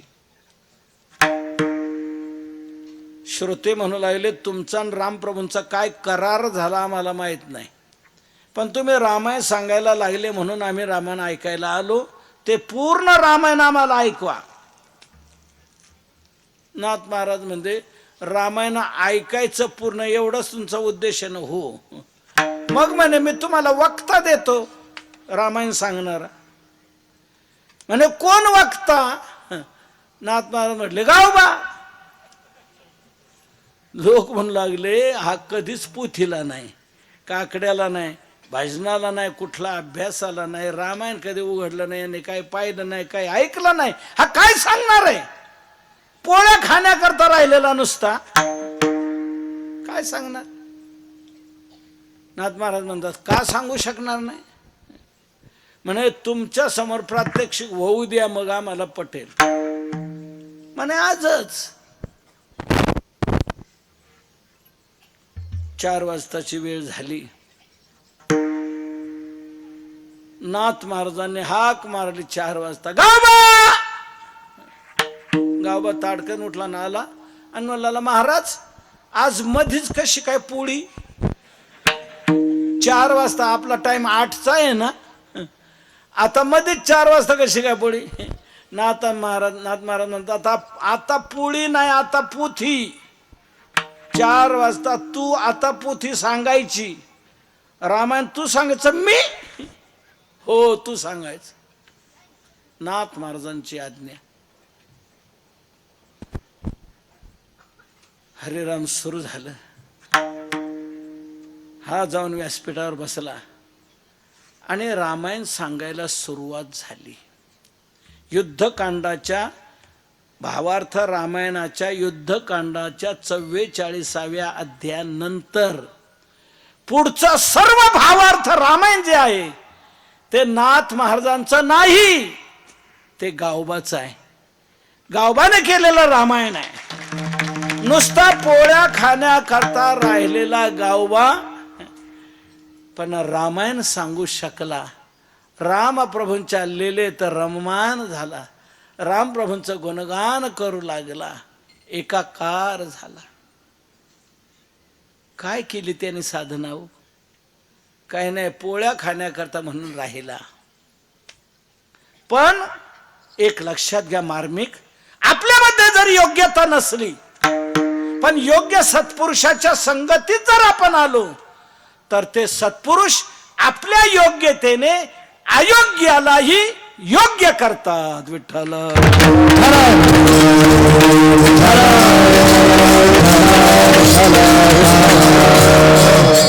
संतांची कृपा काय करू शकत नाही. आपल्या ठिकाणी जर योग्यता नसली तर ते त्यांच्या योग्यतेने आपल्यालाही योग्य बनवतात, योग्य करतात. ही त्यांची कृपेची एक खोली आहे. मला सांगा, हा तर माणूस आहे, गावबा तरी माणूस होता. मला सांगा, रेडा कुठं वेद बोलू शकतो का हो? पण रेड्याच्या मुखातून वेद वधवले, ही काय रेड्याची शक्ती आहे का? नाही, ही ज्ञानोबरायांची कृपा आहे. होता कृपा तुमची पशु बोले वेद. सत्पुरुष आपल्या योग्यतेने अयोग्यालाही योग्य करतात, ही त्यांची कृपा.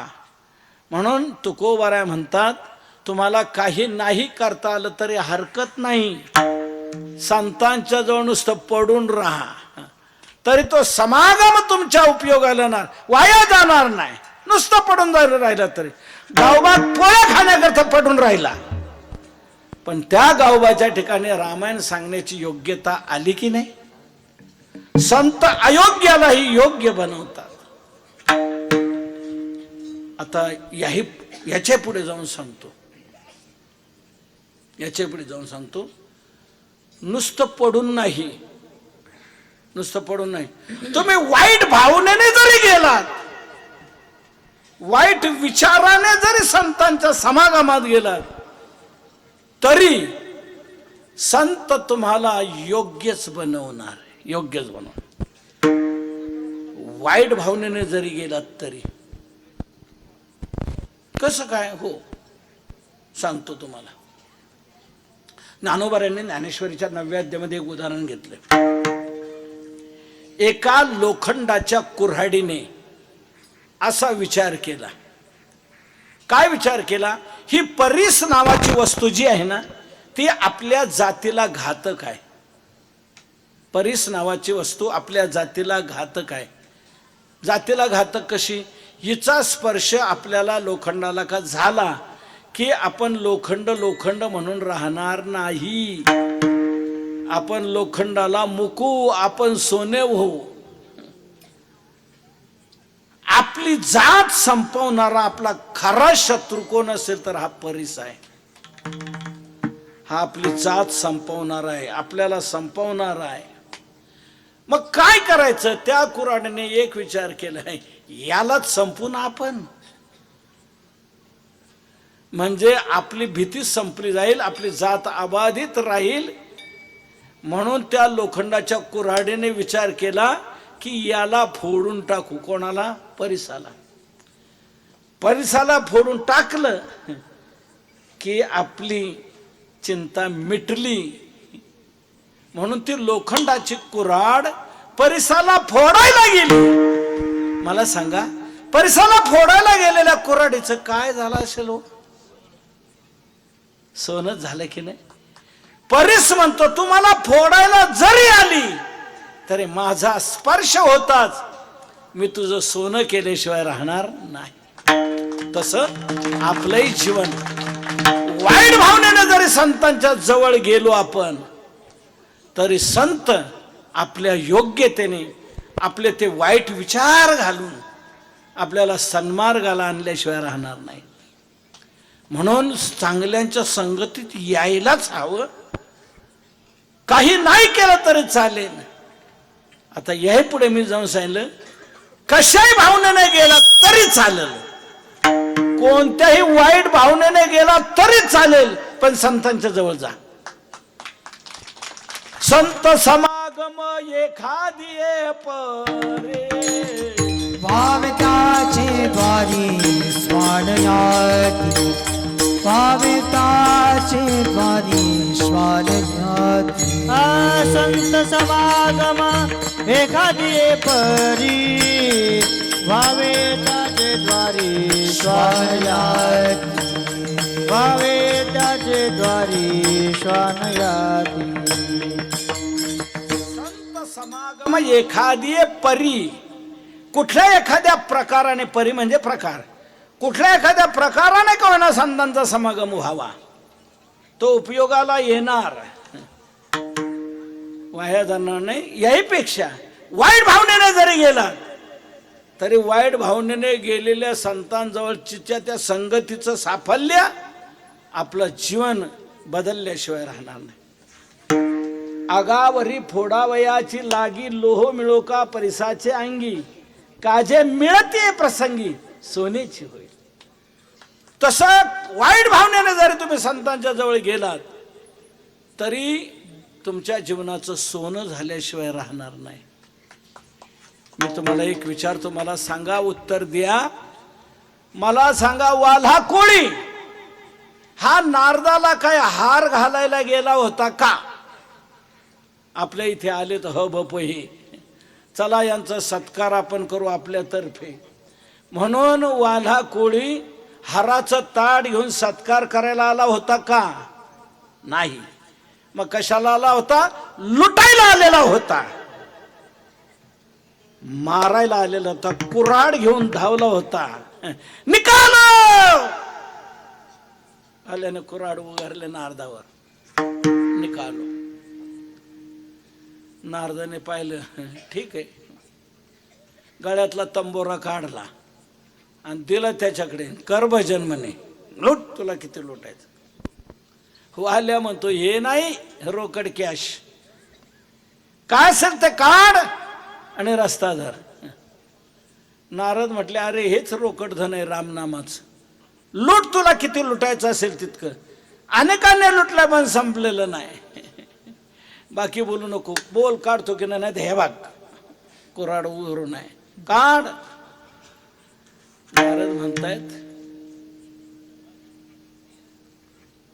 तुझं काय म्हणणं आहे? माझं म्हणणं आहे, काय असेल ते काढाने रस्ता धर. तुला जगायचंय का मारायचंय? काय असेल ते काढ आणि रस्त्याला, आणि नसेल द्यायचं तर हे बघ कुऱ्हाड, नाही तर काय देन, रस्ता धर. नारद म्हटले, मी रस्ताच धरणार आहे, पण एक लक्षात घे, तुला रस्त्याला लावल्यानंतर तू चुकीच्या रस्त्याने चाललेला आहे. लुटमार करणं हा योग्य रस्ता नाही, कोणाची हत्या करणं हा योग्य रस्ता नाही, हा अधोगतीचा रस्ता आहे, नरकाचा रस्ता आहे. कोणाला लुटणं, कोणाला मारणं, कोणाची हत्या करणं हे जीवनाला अधोगतीला नेणारं कृत्य आहे. हा वाईट मार्ग आहे, हा सोडून दे आणि सन्मार्गाला लाग. किती पाप केले आजपर्यंत सांग, किती हत्या केल्या. 7 रांजण भरले होते, प्युअर ब्राह्मण जेवढे मारले त्यांचाच हा हिशोब आहे. इतर जाती जमातीचे किती जणे मारले त्याचा तर पत्ता नाही. इतक्या हत्या त्याने ब्रह्महत्या केल्या होत्या. पण नारद म्हणतात, तुला रस्त्याला लावण्याकरताच हा रस्ता धरून मी इथपर्यंत आलेलो आहे. किती हत्या केलं सांग, किती पाप केलं. तुला काय असं वाटतं केलेलं पाप संपलं? नाही, भोगावं लागेल. अनेक नरक ही यातना तुला सहन कराव्या लागते.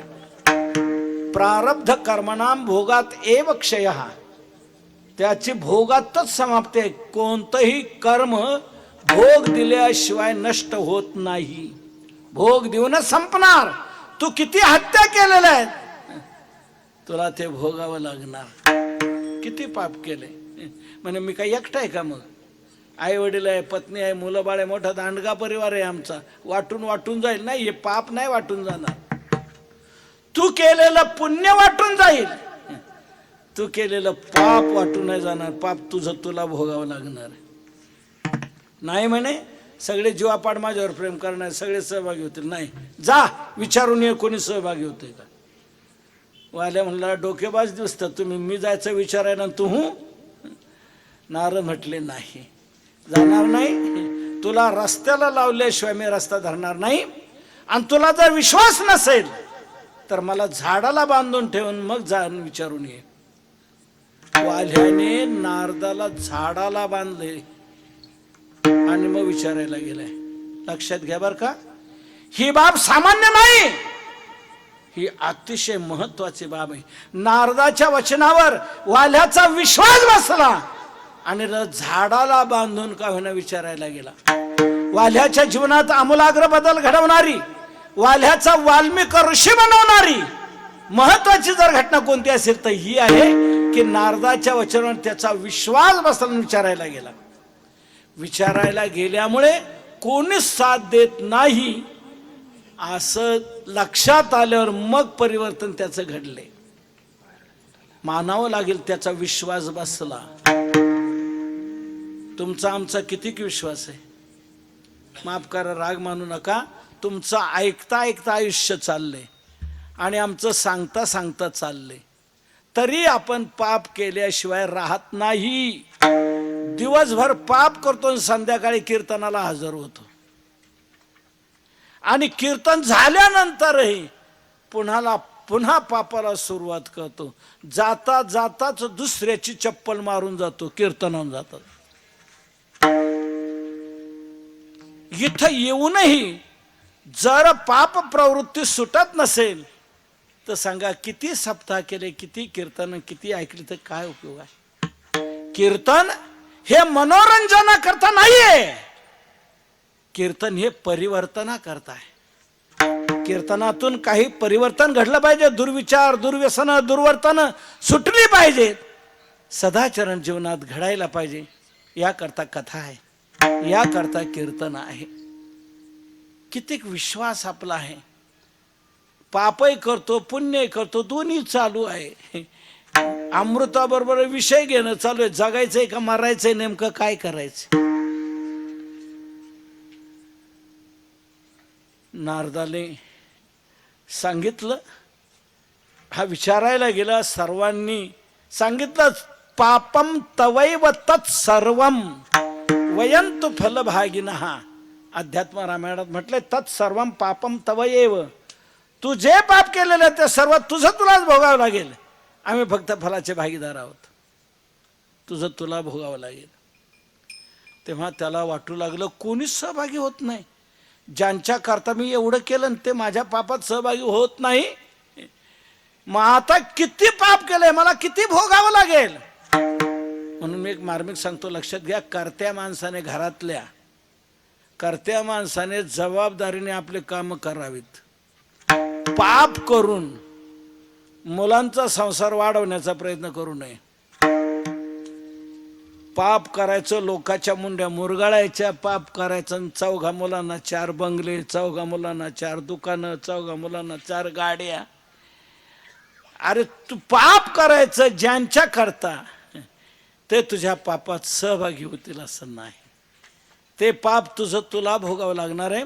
म्हणून कर्त्या माणसाने पाप न करता सत्कर्माने, सदाचरणाने जेवढी संपत्ती मिळेल ती योग्य संपत्ती, धर्माने मिळवलेली संपत्ती हीच टिकाऊ राहील, उपयोगाला येईल, अन्यथा नाही.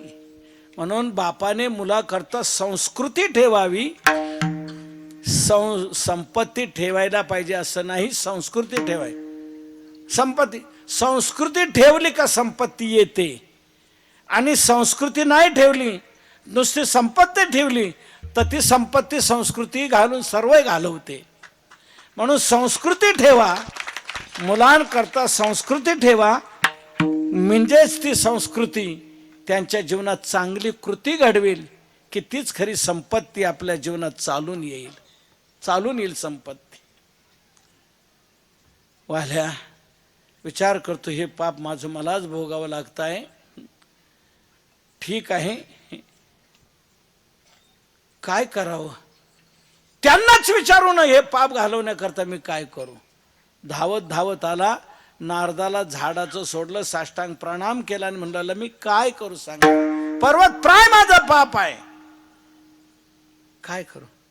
नारद म्हणतात, घाबरू नको, तू राम नाम चिंतन कर, पाप राहणार नाही. गेलेलं आयुष्य कसं गेलं याचा विचार करू नको. आता उरलेलं आयुष्य कसं घालवायचं याचा विचार कर. गेलेले आयुष्य त्याच्यात आपण बदल करू शकत नाही, त्याच्यात परिवर्तन करू शकत नाही. ते होऊन गेलं, काय करायचं ते घडवायचं ते घडलं. चांगलं बरं वाईट जे काय खाणं, भलतं पिणं, भलतं करणं ते होऊन गेलं, त्याच्यात आपण बदल करू शकत नाही. उरलेल्या आयुष्यात आपण बदल करू शकतो. आज निर्णय घेऊ शकतो, प्यायची बंद, भलतं खायचं बंद, भलतं काय करायचं बंद. आज निर्णय घेऊ शकतो. गेलेलं जाऊ द्या, किती खाल्लं असेल, किती प्यायला असेल, किती काय केलं असेल. आज निर्णय घ्या, पश्चाताप करा आणि या मार्गाने परत जायचं नाही असा निर्णय घेऊन पुढील आयुष्यात सुधारणा करा. पुढलं आयुष्यच आपलं जीवन पुढचं चांगलं घडवेल. 2 तास मेकअप केली, सर्व केली, फोटो चांगला आला पाहिजे. 2 तास तयारी केली, स्टुडिओमध्ये गेला, तिथे बसला, तो सांगतो आहे मान जरा अशी होते, जरा अशी करा, तो खांदा असं जरा असा करा, जरा मागे तो जरा पुढे व्हाजा, जरा डोळे चांगले, चेहरा हसरा ठेवा, आधी करून तो सांगतो. ही सर्व तयारी करून तो 2 तास आला आणि इथे करतो आणि नेमका फोटो खेचायचा आणि त्याच वेळेला माशी बसली, डोळा झाकला गेला. फोटो कसा आला? शेवटच्या वेळेला तुमची जी वृत्ती, जी स्थिती बनली, शरीराची ठेवण, तसाच फोटो येणार ना. तुमच्या पूर्वीच्या 2.5 तासाच्या तयारीचं काय? ती वेळ झाली पाहिजे. मागचं कसं गेलं याचा विचार सोडून द्या. पुढील आयुष्य आपलं कसं घालवायचं याचा निर्णय घ्या. आता इथून पुढे वाईट काय करायचंच नाही, वाईट प्यायचं नाही, वाईट खायचं नाही, वाईट काय करायचं नाही. निर्णय घ्या. भगवान मागच्या सर्व गोष्टीला तुम्हाला क्षमा करतो. केली मागे नको पाहो तुझं जमाना म्याव. तुकोबारा म्हणतात, देवा हा पूर्वी भलतं खात होता, भलतं पित होता, पण आम्ही याला सांगितलंय हे सोडून दे. आता त्याला पश्चाताप झालाय, तो आता आलाय, माळ घातली, तो वारी करतो, तो पारायणाला येतो, तो सर्व काय हरिपाठ करतो. आता याला सामावून घ्या. भगवान म्हणतात त्याचं मागचं रेकॉर्ड असू दे कसं आहे, पण ते केलं, होऊन गेलं त्याच्याकडून. आता आम्ही सांगितलं त्याचं परिवर्तन घडलंय, आता तो इकडे लागला, आता परत नाही. काय घडलं तर आम्ही जामीनदार तुला. केली मागे नको पाहो तुझं जमाना म्याव. संत आपली जामीनकी स्वीकारतात, पण आपल्याला वाया जाऊ देत नाही. जीवन चांगलं घडवतात, जीवन चांगलं बनवतात. वाल्याला सांगितलं झालं ते झालं, सोडून दे, इथून पुढे तू लाग, राम नाम चिंतन कर, तुझं पाप राहणार नाही. अहो त्याला राम म्हणता येईना, मरा त्याच्या तोंडात आलं. नारद म्हणता अरे मरा म्हण, चालल जा, मरा मरा मरा असं म्हणत राहिला. मला सांगा, मरा हा मंत्र आहे का? मरा हे नाम आहे का? परंतु राम म्हणण्याच्या उद्देशाने तो मरा म्हणत होता, म्हणून मरा देखील मंत्र ठरला गेला. वाल्याचं सगळं पाप गेलं, वाल्याचा वाल्मिक ऋषी झाला. मारा मारा येही मंत्र उनके अंतर भेदा, वाल्हा था तो वाल्मिक हुआ, जब भेटी भई नारदा. वाल्ह्याचा वाल्मिक ऋषी झाला, जगातला आद्य कवी झाला. आणि त्याने जसं रामायण लिहिलं तसं रामाला वागावं लागलं, इतका निर्दोष बनला. काय केलं? नारदाच्या सान्निध्यात तो आला. कशा करता आला? लुटण्याकरता आला, मारण्याकरता आला, पण तोच लुटला गेला. त्याचं जीवन बदललं गेलं. म्हणून वाईट भावनेने का होईना संतांकडेच या, कोणत्या भावनेने या, तरी संत तुमच्या जीवनात परिवर्तन घडवल्याशिवाय राहणार नाही. म्हणून तुकोबाराय म्हणतात, काही नका करू, नुसतं पडून जरी राहिला तरी चालेल, पडून या राही. उगाच संतांचे पायी उगाच पडून या राही. तुकोबारायांनी देखील देवाजवळ ही प्रार्थना केली, देवा अखंड जया तुझी प्रीती, मजदे तयाची संगती, मग मी कमळापती तुझ मानाने कांटाळा, पडोनी राहीन तई ठाई, उगाच संतांची पाय. इथे जो उगाच शब्द आहे ना, तो उगाच त्रास देतो. पडोनी राही, पण कसा राही? उगाच राही म्हटलेलं आहे. तुला चांगलं नाही करता आलं तर हरकत नाही, वाईट तरी करू नको, आपलं गप राहा, पडून राहा. तुला काकड्याला नाही जाता आलं, नको जाऊ, काय हरकत नाही, पण जे काकड्याला गेलेले आहेत त्यांची सुटकेस तरी उचकू नको. चांगलं नाही करता हरकत नाही, वाईट काय करू नका. चांगलं करणं यात आपण परावलंबी आहोत, पण वाईट टाळण्यामध्ये आपण स्वावलंबी आहोत. पुन्हा लक्षात घ्या, चांगलं घडवणं हे आपल्या हातात आहे असं नाही. आपल्या मनात आलं मंदिर झालं पाहिजे, मंदिर व्हावं गावात, पण मंदिर व्हावं म्हटल्याने होईल का? पहिली जागाच नाही मंदिराकरता, पुन्हा पैसे नाहीत, पुन्हा लोक सहकार्य करायला तयार नाही, कसं काय होणार मंदिर? एक सत्ता पाहिजे, संपत्ती पाहिजे, सहकार्य पाहिजे, तर चांगलं कार्य घडू शकतं. हे काहीच जर नसेल आणि नुसतं मनात आले होईल का? नाही. म्हणजे चांगलं घडवण्याकरता अनेक गोष्टीची गरज आहे, पण वाईट टाळण्याकरता कशाची गरज आहे? आजपासून दारू प्यायची नाही या निर्णयाला कशाची गरज आहे? याला फक्त आपल्या निश्चयाची गरज आहे, निश्चयाची गरज. याला सत्ता पाहिजे असं नाही, संपत्ती पाहिजे असं नाही, सहकार्य पाहिजे असं काही नाही, तुमच्या मनाच्या निश्चयाची गरज आहे. म्हणून वाईट टाळण्यात आपण स्वतंत्र आहोत, चांगलं घडवण्यात स्वतंत्र नाही, त्यात पारतंत्र्य आहे. म्हणून तुकोबा म्हणतात नाही चांगलं करता आलं हरकत नाही, वाईट तरी करू नको, उगाच राही पडवून यार आहे उगाच संतांचे पाय. महाराज पण असं किती दिवस त्यांच्या जवळ राहावं? 5 वर्ष झाली ना, किती दिवस राहायचं त्यांच्याकडे? त्यांना काही विचारलं पाहिजे ना, काहीतरी म्हटलं पाहिजे ना. तुकोबा म्हणतात काही त्यांना विचारण्याची गरज नाही, का काही सांगण्याची गरज नाही.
जय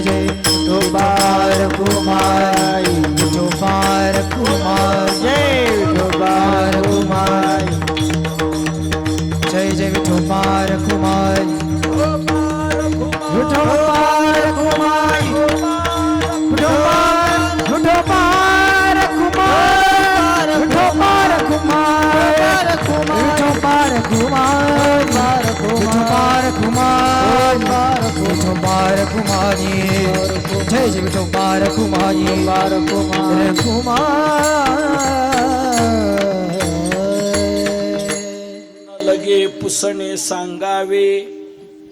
तुकोबाऱ्या म्हणतात त्यांना काही विचारण्याची गरज नाही का काही सांगण्याची गरज नाही. न लगे पुसणे सांगावे, पुसणे न लगे सांगावे न लगे. त्यांना काही विचारण्याची गरज नाही की सांगण्याची गरज नाही. का बरं? सांगावं कोणाला लागतं? ज्याला कळत नाही त्याला. संतांना सगळं कळतंय. संत सर्वज्ञ आहेत. भगवान जसा सर्वज्ञ आहे तसे संतही सर्वज्ञ आहेत. भगवंताला जसं न सांगताना सगळं कळतं, न सांगता तुम्हा कळो येते अंतर, तसं संत देखील सर्वज्ञ असतात. इदम ज्ञानम उपाश्रित्य मम साधर्म्य मागता. या ज्ञानाच्या वंदे माझ्या साधर्म्याला प्राप्त झालेले आहेत. म्हणून संत देखील भगवंताप्रमाणे सर्वज्ञ असतात. त्यांना सगळं कळतं. तुम्ही सांगायला पाहिजे, विचारायला पाहिजे असं काही नाही. मग काय करायचं आम्ही? तुम्ही एक करायचं, चित्त शुद्ध करी भावे. भाव ठेवा संतांच्या ठिकाणी आणि आपलं चित्त शुद्ध करा. आपुलाले चित्त शुद्ध करा. तुमचं चित्त शुद्ध झालं की पुढच्या सर्व ध्येयाची तुम्हाला प्राप्ती होऊ शकेल. कोणत्याही मार्गाने जा, चित्त शुद्धीची गरज आहे. कर्म मार्गाने जा, चित्त शुद्धीची गरज आहे. ज्ञान मार्गाने जा, चित्त शुद्धीची गरज आहे. उपासनेने जा, चित्त शुद्धीची गरज आहे. मुख्य साधावया परमार्थ अवश्य पाहिजे गा शुचिता. भागवतात नाथ महाराज म्हणतात, परमार्थ साधवायचा असेल तर चित्ताची शुद्धी आवश्यक आहे. चित्तशुद्धीशिवाय कोणत्याही मार्गाचं अनुसरण होऊन त्या साध्याला प्राप्त आपण होऊ शकत नाही. म्हणून चित्तशुद्धी पाहिजे. तुम्ही आपलं चित्त शुद्ध करा की तुमचं काम झालं. महाराज आम्ही आमचं शुद्ध केलं म्हणजे मग संत काय करतील? तुम्ही तुमचं काम केलं का ते त्यांचं काम करतील? म्हणजे त्यांचं कोणतं काम? तुमच्या उद्धाराचं. तुमचा उद्धार करण्याकरताच ते इथे आलेले आहेत. अवतार तुम्हा धराया कारण उद्धरावे जन जडजीव. जडजीवांच्या उद्धाराकरता ते इथे आलेले आहेत. तुम्ही तुमची तयारी करा की संत त्यांची तयारी करते, त्यांचं काम करते तुमच्या उद्धाराचं. कसा करतील उद्धार? तर ती उद्धाराची पद्धत तुकोबराय अभंगाच्या 3ऱ्या चरणात सांगतात. सहजते स्थिती उपदेश परयुक्ती. उपदेश परयुक्ती. उपदेश परयुक्ती. सहजते स्थिती उपदेश परयुक्ती. उपदेश परयुक्ती. उपदेश परयुक्ती. सहजते स्फीती. उपदेश परयुक्ती. स्फीती ते सहज. स्फीती म्हणजे उत्कृष्ट योग्यता. तुमच्या ठिकाणी उत्कृष्ट योग्यता जर आली तर सहज संत तुमचा सहज उद्धार करतील. सहज बोलणे ही तर उपदेश. आणि जर उत्कृष्ट योग्यता तुमच्या ठिकाणी नाही आली तर संत तुम्हाला सोडून देतील असं नाही. ते प्रयत्नपूर्वक तुम्हाला शिकवतील. उपदेश परयुक्ती. जेणेकरून तुम्हाला उपदेश होईल अशा युक्ती प्रयुक्तीचा ते वापर करतील. उत्कृष्ट योग्यता आली तर सहज त्यांच्या बोलण्यातून तुमचा उद्धार होईल. कानी ऐकतो का म्हणे, कानी ऐकली मात तोची झाला घात जीवपणा. काना वचनाची भेटी. पण योग्यता जर नाही आली तर संत तुम्हाला डावलतील, बाजूला करतील असं नाही. उपदेश परयुक्ती. जेणेकरून उपदेश होईल अशा युक्ती प्रयुक्ताचे ते वापर करतील. करुणी सायास शिकविती. सायास करून ते तुम्हाला शिकवणार. मला सांगा, नारदाने वाल्याला सायास करून शिकवलं की नाही? सायास करून शिकवलं आणि वाल्याचा वाल्मिकी ऋषी बनवला की नाही? म्हणून उत्कृष्ट योग्यता जरी आपल्या ठिकाणी नसली तरी संत आपल्याला पायरी पायरीने तिथपर्यंत नेतील. पहिल्यांदा तुम्हाला सांगतील प्यायची बंद करा, भलतं खायचं बंद करा, भलतं करणं सोडून द्या आता. आणि मग तुम्हाला पुढे सांगतील माळ घाला.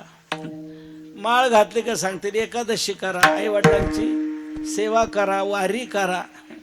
म्हणजे निषिद्धातून तुम्हाला विहितात आणतील. विहितातून सकाम कर्मातून निष्काम कर्मात आणतील. निष्काम कर्माने मलदोष गेला की ते तुम्हाला उपासनेत आणतील, विक्षेप घालवण्याकरता. आणि विक्षेप गेल्यानंतर स्वस्वरूपाचं आवरण घालवण्याकरता ते तुम्हाला ज्ञान सांगतील, तत्वमसी महावाक्याचा बोध देतील. मग तुम्ही अहम ब्रह्मास्मी वृत्तीवर याल. टप्प्याटप्प्याने क्रमाक्रमाने मला सांगा एकदम मुलगा MA होईल का? एकदम MA होऊ शकणार नाही. पहिली दुसरी तिसरी चौथी एकेका इयत्तेतून जायला पाहिजे. एक एक पायरी ओलांडल्याशिवाय आपण तिथे पोहोचू शकणार नाही. तसं संत देखील तुम्हाला उत्कृष्ट योग्यता जर नसेल तुमच्या ठिकाणी तर टप्प्याटप्प्याने क्रमाक्रमाने एकातून पुढे पुढे पुढे आणून तुम्हाला परमात्मा स्वरूपाची प्राप्ती करून देतील. उपदेशपर युक्ती म्हणून तुकोबरा म्हणतात संतांच्या जवळ तर याल ना. संतांच्या जवळ आले की ते तुम्हाला देवा जवळ नेतील. नव्हे तुमच्या करता देव येईल. तुम्ही फक्त भाव ठेवा. तो भाव काय करील त्या भावाची ताकद तुकोबारा अभंगाच्या शेवट. तुका म्हणे भाव, तुका म्हणे भाव, तुका म्हणे भाव, तुका म्हणे भाव, तुका म्हणे भाव, तुका म्हणे भाव, तुका म्हणे भाव, तुका म्हणे भाव. जवळी धरोनी आणि देव, जवळी धरोनी आणि देव, आणि देव न लगे पुसणे सांगावे, न लगे पुसणे सांगावे, न लगे पुसणे सांगावे, न लगे पुसणे सांगावे. जवळी धरोणी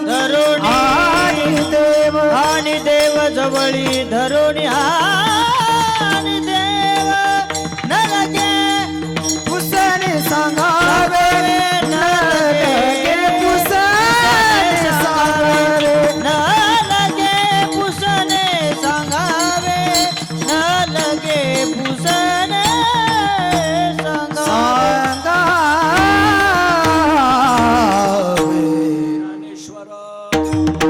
ज्ञानराज माऊली, जय जय ज्ञानेश्वर माऊली, महाराज ज्ञानेश्वर माऊली, महाराज ज्ञानेश्वर माऊली, ज्ञानेश्वर माऊली, ज्ञानेश्वर माऊली, ज्ञानेश्वर माऊली, माऊली. भाव जवळी धरोनी आणि दे. अभंगाच्या शेवटच्या चरणात तुकोबारा सांगतात तुम्ही संतांच्या ठिकाणी भाव ठेवा. तो भाव देखील फार शक्तिशाली ठरेल. काय करेल तो भाव? जवळी धरुनी आणि देव. भाव देव धरुनी जवळी आणि भाव देवाला पकडून तुमच्या जवळ आणेल. कारण देव फक्त भावानेच आकळला जातो. भाव बळे आकळे एरवी ना कळे. आणि तो देवावरच्या भावापेक्षा संतांवर भाव जर असेल तर तो अधिक शक्तिशाली आहे. संतांवर असलेला भाव देवाला तो अधिक भावतो. देव त्याला अधिक महत्व देतो. प्रमाण त्याच्या बोला देव भक्ताचा अंकेला. म्हणून संतांच्या ठिकाणी भाव ठेवलेला इतका शक्तिशाली राहील की तो देवाला पकडून तुमच्या जवळ आणेल.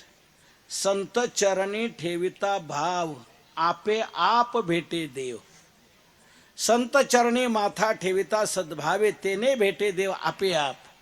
नुसता भाव जरी ठेवला तरी भाव असा शक्तिशाली की तो देवाला पकडून तुमच्या जवळ आणेल. आणि देव आपल्या जवळ आला की भाग गेला शीन गेला अवघा झाला आनंद. भाग शीन जाणार अवघा आनंद आपल्याला प्राप्त होणार. भगवंताच्या दर्शनातून जीवनाची फलश्रुती आहे. तुका म्हणे जन्म आल्याचे सार्थक विठ्ठलची एक देखिलिया. म्हणून भगवंताच्या प्राप्तीत सर्व काही आलं. तुका म्हणे आता लाभ नाही या परता. आणि हे घडवतील ते संत. जीवाचं आणि देवाचं मिलन घडवून आणणारा मधला एकमेव दुवा म्हणजे संत आहेत. हरी प्राप्तीशी उपाय धरावे संताचे ते पाय. म्हणून पडून या राही उगाचे संतांची पाय. संतांच्या चरणाजवळ आपलं उगाच पडून राहावं. निश्चित संत हे जीवाचं आणि देवाचं मिलन घडवून आणतात. की जीवनाची पूर्णता होते. आपल्या या नाम सप्ताहातील आज सांगता भागवताची झालेली आहे. आपल्या कार्यक्रमाचं महत्त्वाचं उद्दिष्ट संतांची सेवा, संतांचं स्मरण चिंतन हे आपल्या जीवनात सर्व प्रकारे लाभ प्राप्त करून देणारं आहे. म्हणून आपण असे तुकोबारांचे अभंग नजरेसमोर ठेवा, अभंगाप्रमाणे आपलं जीवन बनवा. हेच अभंग आपल्याला तारणार म्हणजे तारणार, नक्कीच तारणार. अभंग असे नजरेसमोर ठेवावेत. आपण संतांच्या संगतीत यावं की आपलं जीवन सफल झाल्याशिवाय राहणार नाही. सुफल हा जन्म होईल तेथून, देता आलिंगन वैष्णवांचे. जीवनाची सफलता ही यातून आपल्या जीवनात घडणार आहे. म्हणून अशी अभंगाची रचना, असे अभंग नजरेसमोर ठेवावे. अभंग जीवनात निश्चित आपल्याला तारल्याशिवाय राहणार नाही. कशावरून? अहो, त्यांच्या अभंगाने दगडांना तारले, आपल्याला का नाही तारणार? तुकोबारांच्या अभंगांनी दगडांना तारलं की नाही? दगड बांधून हे अभंग बुडवले नाही इंद्रायणीच्या डोहात. त्या रामेश्वर भट्टाने सांगितलं तुम्ही अभंग करू नका, ही वेदवाणी आहे, आमच्या ब्राह्मणाच्या मुखातून ही योग्य आहे, तुम्हाला क्षत्रियाला तो अधिकार नाही, तुम्ही अभंग रचना करायची नाही. महाराज म्हटले मला देवाने अभंग रचना करायला सांगितले. रामेश्वर भट्ट म्हणतो आम्ही भूदेव सांगतो तुम्हाला, तुम्ही करू नका. ठीक आहे, राहिले मान्य आहे, पण आजपर्यंत केलेले अभंग त्याचं काय करायचं? म्हणजे दगड बांधून बुडवा इंद्रायणीच्या डोहात. दगड बांधून इंद्रायणीच्या डोहात ते बुडवले. पण लोक म्हणले का हो तुकोबारा कुठे गेला तुमचा देव? तुम्ही म्हटले होते ना देवाने अभंग रचना करायला सांगितली, मग आता ते तर बुडवले. कसला देव, कसली भक्ती, तुमचा थोतांड आहे. देवाविषयी नास्तिकवाद आणि भक्तीविषयी थोतांड असा ज्या वेळेला गैरसमज पसरायला लागला, मग तुकोबाराय 5 दिवसांनी त्या डोहाच्याच कडेला अनुष्ठानाला बसले. का शेळीवर बसले? देवा तुझं अस्तित्व तू सिद्ध करून दे आणि भक्तीचं महत्त्व जनतेच्या लक्षात आणून दे. दगडाला तारणारे अभंग हे व्हायला पाहिजेत की ज्यामुळे सर्व जीवांना आपणही तरू शकतो अशी खात्री येईल. 14व्या दिवशी भगवान बालवेशात प्रगट झाले, दर्शन दिलं आणि बुडवलेले अभंग दगडांना घेऊन वर आले आणि तिथून पुढे आपल्याला मिळाले. तुकोबारांचे अभंग जे आपल्या हातात आता आले, जी गाथा आपल्या हातात आली, ही केव्हा आली? तिथे तरल्यानंतर आली. तिथे जर ती बुडाली असती तर आपल्या वाट्याला काय आलं असतं? हा, मग आपणही बुडालोच असतो. अहो, ती तरली म्हणून आपण तरलो असं म्हणायला हरकत नाही. म्हणून ती गाथा जिथे तरली त्याच तारक जागेवर त्या गाथेचं चिरस्मारक व्हावं. दगडाला घेऊन तरली म्हणून दगडावरच कोरून व्हावं म्हणून गाथा मंदिराची योजना देहूला राबवण्यात आली. त्याच डोहाच्या कडेला जिथे ती गाथा बुडवली त्याच डोहाच्या कडेला तुकोबाराने 13 दिवस अनुष्ठान केलं, तिथे ती तरली. म्हणून त्याच प्रासादिक जागेवर या अभंगाचं शिलालेख स्वरूपात जागतिक कीर्तीचं मंदिर उभं राहिले. पूर्ण गाथा उच्च प्रतीच्या मार्बलवर कोरून लावला गेलेला आहे. जवळजवळ 28-30 कोटीची कामं तिथे झालेली आहेत. पूर्ण गाथा कोरून लावला गेला. त्या मंदिराला साजेल अशी तुकोबारांची भव्य दिव्य पंचधातूची मूर्ती. तो प्राणप्रतिष्ठा सोहळा संपन्न होऊन तिथे भक्तनिवास, सत्संग भवन, अन्नपूर्णा सदन, गोशाळा, गुरुकुल आदी करून अनेक उपक्रम तिथे राबवले गेलेले आहेत. 28-30 कोटीची कामं झालेली आहेत. भक्तनिवास झाले, तिथे सत्संग भवन, अन्नपूर्णा. दररोज दर्शनाला आलेल्या भाविकांना तिथे जेवण दिलं जातं. 12 ते 2 दुपारी दर्शनाला आलेल्या भाविकांना जेवण 400-500 लोकांना रोज अन्नदान तिथे असतं. उच्च दर्जाचं मिष्टान्नाचं असतं आणि टोकन नाही. या प्रकारे अन्नदान रोज असतं. तसंच तिथे मोफत औषधोपचारही आहे. आयुर्वेदिक पद्धतीप्रमाणे, ॲलोपॅथिक पद्धतीप्रमाणे तशी नेत्रचिकित्साही आहे आणि ही विनामूल्य आहे. नेत्र तपासणी करून मोतीबिंदू ज्याचं असेल त्याला मोफत ऑपरेशन त्याचं केलं जातं. अशी सामाजिक कामं तिथे खूप राबवली जातात. गोशाळेन गुरुकुल पद्धतीने विद्यालय, मुलांची तिथे राहण्याची सोय, जेवणाची सोय, शिक्षणाची सोय. 10वी पास झालेल्या मुलाला प्रवेश आहे. 11वी ते 17वी असं 7 वर्षाचं जे शिक्षण आहे 7 वर्गाचं, ते तिथे संस्कृत माध्यमातून दिलं जातं आहे, आध्यात्मिक पद्धतीने दिलं जात आहे. 5 वर्षात तो मुलगा शास्त्री होणार, 7 वर्षात तो आचार्य होणार. तुमच्या लौकिक बाहेरच्या भाषेत तो 5 वर्षात BA होणार, 7 वर्षात MA होणार. शासनाचं प्रमाणपत्र त्याला प्राप्त होणार. काशीचं संपूर्णानंद विश्वविद्यालय, त्या विद्यापीठाशी आपण संबंध जोडलेला आहे. त्याद्वारा हे प्रमाणपत्र आपल्याला प्राप्त होणार. जगात मान्यता प्राप्त असलेलं असं ते विद्यालय आहे. ते संबंध तर या प्रकारे सध्या 1,200 मुलं तिथं शिक्षण घेत आहेत. तिथे राहण्याची सोय, जेवणाची सोय, शिक्षणाची सोय. कोणी म्हणाल खर्च खूप येत असेल, लक्षात घ्या, नया पैसा नाही, मोफत शिक्षण दिलं जातं. राहणं मोफत, जेवण मोफत, शिक्षण मोफत. मुलाने काही करायचं नाही म्हणजे काही करायचं म्हणजे इतर काही करायचं नाही, अभ्यास करायचा. त्याने फक्त अभ्यास करायचा, बाकीची त्याची जबाबदारी सर्व आपण पार पाडतो. तेव्हा अशा पद्धतीने गुरुकुल पद्धतीचं विद्यालय तिथे सुरू आहे. 4 भाषेत आहे, इंग्रजी, संस्कृत, हिंदी आणि मराठी. 4ही भाषेत शिक्षण दिलं जातं. 4ही भाषेत तो बोलू शकतो, जगापर्यंत जाऊ शकतो. अशा प्रकारचं हे शिक्षण गाथा मंदिरावर सुरू आहे. आपण या भागातून, या सिद्धरा वगैरे जवळच्या मंडळीतून, इथली काही मंडळी तिथले विजेच्या उत्सवाच्या वेळेला येत असतात. तिथे त्यांना विजेच्या आदल्या दिवशी मुलांचं प्रतिभा प्रदर्शन पाहायला मिळते की मुलं 4ही भाषेत कशी बोलतात, कसं वक्तृत्व करतायत. तेव्हा हे शिक्षण तिथे मोफत असं सुरू आहे. तेव्हा 10वी पास झालेल्यांनी आध्यात्मिक शिक्षणाची ओढ घेऊन याचा लाभ घ्यावा. अशा प्रकारचं शिक्षण चाललेलं आहे. अजूनही तिथे 12-13 कोटीची कामं करायची आहेत. तुकोबरायांची देवाची यादी तयार आहे, कोणाकोणाचं त्याला लागायचं आहे.